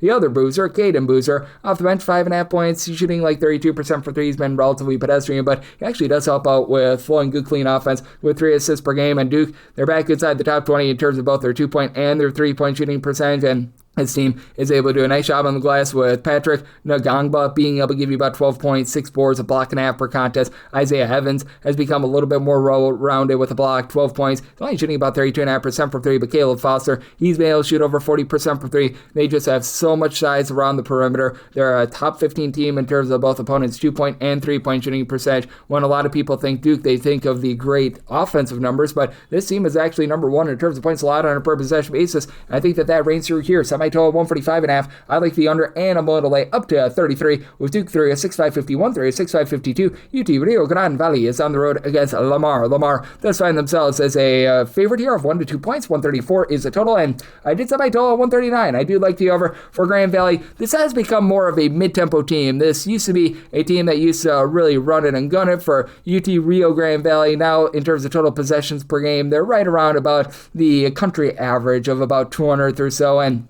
when it comes to Lamar, this is a team that is looking to play quite slow and controlled. They're about 263rd in all of college basketball in terms of total possessions per game, but I do think that for this Lamar team, they just find a way to get the job done. I set them as a 3-point favorite with Grand Valley. They had some gaudy numbers to begin the season, but that's because they were playing against a lot of non-D1 competition. They have been better at taking care of the ball this year. They're in the top 175 in terms of ball security, but they don't get to the free throw line. Bottom 10 team in terms of free throw attempts on a per possession basis. They're about 300th in terms of their 2-point shooting percentage. Now, Their three-point shooting percentage is about 38%, but that drops big time on the road. You've got Kyle Dixon along with Marvin McGee combining to shoot about 42% from three with 20 points per game between the two of them, and the Corey Cotton has been able to give you about 11.5 points per game. This is a wholes greater than some of its parts sort of outfit right now for Grand Valley. You've got 9 different guys giving between 4.4 and 11.7 points per game, and they all see at least 13.5 minutes per game. Meanwhile, for Lamar, I do think that the overall size is going to be able to win out for them, as they've got Andrew Holyfield, who at 6'10" has great versatility, 13.6 boards, pair of assists, and he's shooting in the mid-30s from three-point, while Rob Lee has been able to shoot 44% from three. And for Lamar, they've been able to do a great job of being able to facilitate by committee. You don't have a single guy that gives you over 2.4 assists per game, but you've got 5 different guys that give you at least 2 assists per game, and you've been able to get relatively good contributions down low as well out of Brandon East, who's been able to give you 10.5 points, 7 boards. He really doesn't give you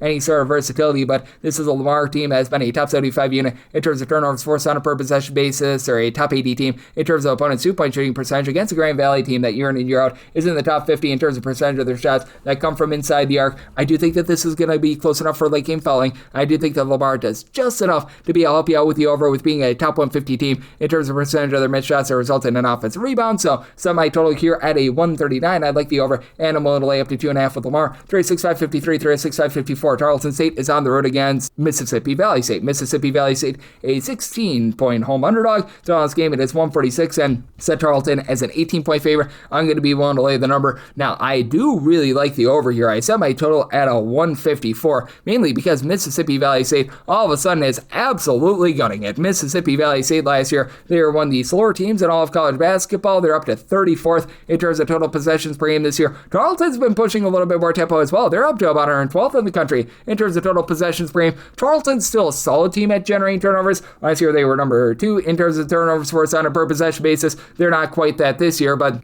they're still a top 25 team with that regard, and Dior Johnson, when he's been out there on the floor, has been really good in terms of giving you scoring with about 23.5 points per game. Now, it looks like he's going to be out once again. He's missed each of the last 3 games, but Freddie Hicks, he's been that main go-to guy. He's been able to supply the team with about 12.5 points per game. They've been looking to mix and match with the DJ Dormu injury as well. Christian Beckpa, when he's been out there, he's been able to give you about 10.6 rebounds per game. He's another guy that you're probably going to be looking at having out of the fold, but in the interim, you've been able to have Kalia Isaac be able to supply about 6.5 points per game, shooting 37% from 3-point range. Cameron McDowell does a nice job, give you about a steal and a half per contest, and Leroy Kelly, the I believe 4th, might be the 6th. He's only been able to give you about 6 points per game, but has been a defensive dynamo with being able to supply 2.5 steals per game, and for Mississippi Valley State, this team is back outside the top 350 in terms of points allowed on a per possession basis, but the offense, it is much better than it was a season ago, thanks to Michael James supplying 20 points per game. He's actually shooting 37.5% for 3 now. Mississippi Valley State, bottom 10 team in the country in terms of taking care of the ball with 17 turnovers per game, and I do think that Tarleton State is going to turn those turnovers into good, clean offense, and for Mississippi Valley State, outside the top 325 in terms of opponents' 2-point and 3-point shooting percentage, but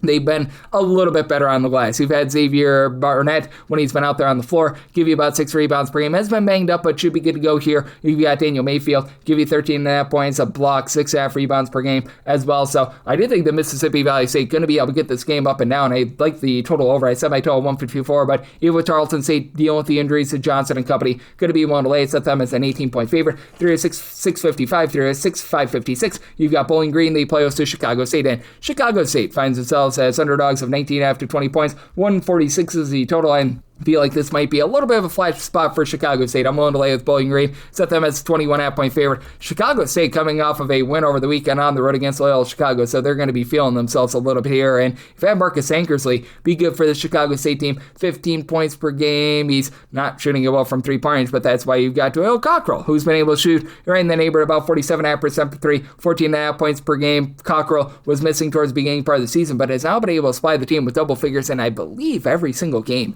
this season. So he's come up big for them. This is a team that's going to get just absolutely lambasted in terms of the turnover battle, though. For Chicago State, they're a country average team in terms of turnovers forced on a per possession basis, but Bowling Green does a really good job with their active hands. Right now, they're a top 10 team in terms of turnovers forced on a per possession basis, with Javante Bennett being the head of the Snakes. 17 points, 4.5 boards, 3.8 assists, 3.7 steals per game. Bowling Green shoots about 35% for 3, a little bit above country average, with Mayor Wool coming over from Eastern Kentucky at 6'7", shoots 46% from three, 12 points per game. Doesn't give you a ton of rebounding, but it's a Bowling Green team that still has been really good in terms of not allowing second and third chances. Top 40 team in terms of their defensive rebound percentage. They've sort of taken on the identity of Todd Simon, their coach, being able to play just rough and tumble, just being able to do the little things well. For Bowling Green, they've actually dialed it back a little bit more this year. They're clocking in about 162nd in the country in terms of total possessions per game. Chicago stay very much in the same line of possessions per game at about 152nd, but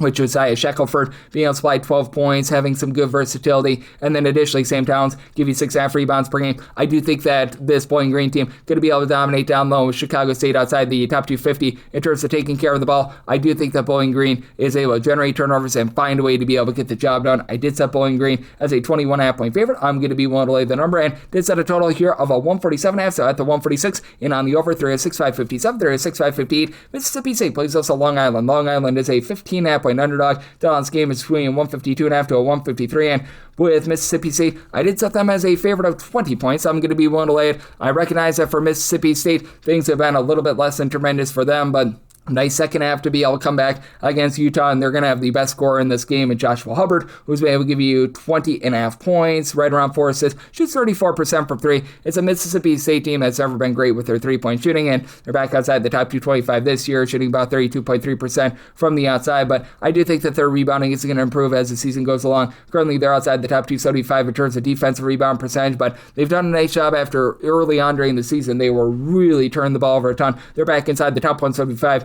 in terms of ball security with Jaden Epps and Jabari McGee helping out in the backcourt with McGee 11 points. He's been able to shoot about 48.5% from three. I think that there's going to be a little bit of regression there. And then for Epps, he's supplied 20-plus points in now 4 of the last 5 games, 16.5 points. He's shooting 39.5% from the outside. And for this Long Island team, it's been just a little bit of a mixed bag. Last year, they were a very slow and controlled team. They're back inside the top 100 in terms of total possessions per game this year, and they're just having a tough time taking care of the ball. They are well outside the top 320 in terms of turnovers on a per possession basis. And I will say this, Mississippi State outside the top 275 in terms of generating turnovers, so that helps out the case of Long Island. But Long Island, they are very much looking to pile drive the ball inside. This team is in the bottom 5 in the country in terms of percentage of their shots that come from three-point range, despite the fact that they shoot 38% for three, which doesn't make a lot of sense. Greg Gecko Gordon comes over from Iona and UAB, 15.5 points, 2.5 steals. He shoots 42% from three-point range. Malachi Davis, he's the top returning scorer from season ago, steal and a half, 3.5 assists, 16 points. He shoots in the mid-30s from three. Jamar Fuller shoots 50% from three, 14.5 points per game. A little bit of a top-heavy team, and they've taken a step back with regards to rebounding. Shadrick Lassou last year gave the team 7+ rebounds per game. He's down to about 4 boards this season.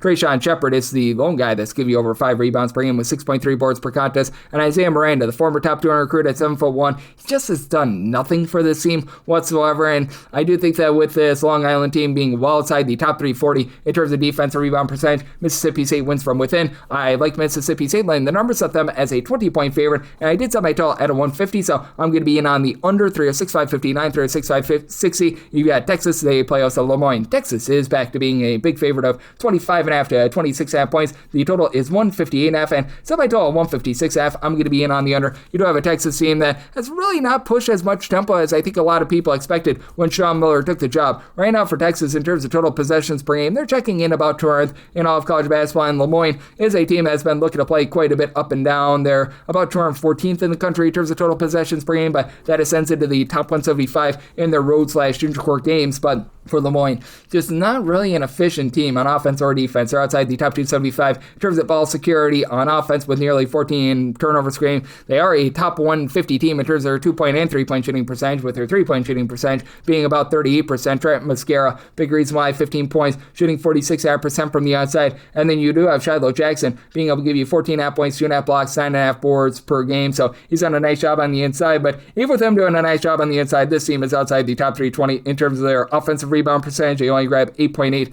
offensive rebounds per game, and they're getting blowtorched from three-point range. Teams are shooting 40% from three-point range against them. They're a top 75 team in terms of opponents' 2-point shooting percentage, and we have seen the Texas team be a little bit inconsistent in terms of their overall three-point shooting. So I did set my line here at a 26.5. I would need a 26 or less to be able to lay it. I saw an opener of 25.5, so that would be essentially my max lay there. But that's it for Texas. You've got Matos Volkatis, who's been able to give 15 points, 6.5 half boards. It's come in from Florida Atlantic, and it's really been able to make it a big impact. And then Dalen Swain, very similar numbers, 3.5 assists, 2.5, 15 points. He's playing 6.5 boards. It's a Texas team that's been a little bit above average with their three-point shooting at 34.7%. Now they are allowing teams to shoot about 36% from the outside as well. But for Texas, they've done a nice job in terms of just not allowing second and third chances. They're a top 75 team in terms of defensive rebound percentage. As a matter of fact, they're a top 40 team with that regard. And on the inside, they're a top 75 team in terms of opponents' two-point shooting percentage. And for this Lemoyne team, they are a really good three-point shooting team, but they do look to pile drive the ball inside a little bit more as well. You've had Amitri Moss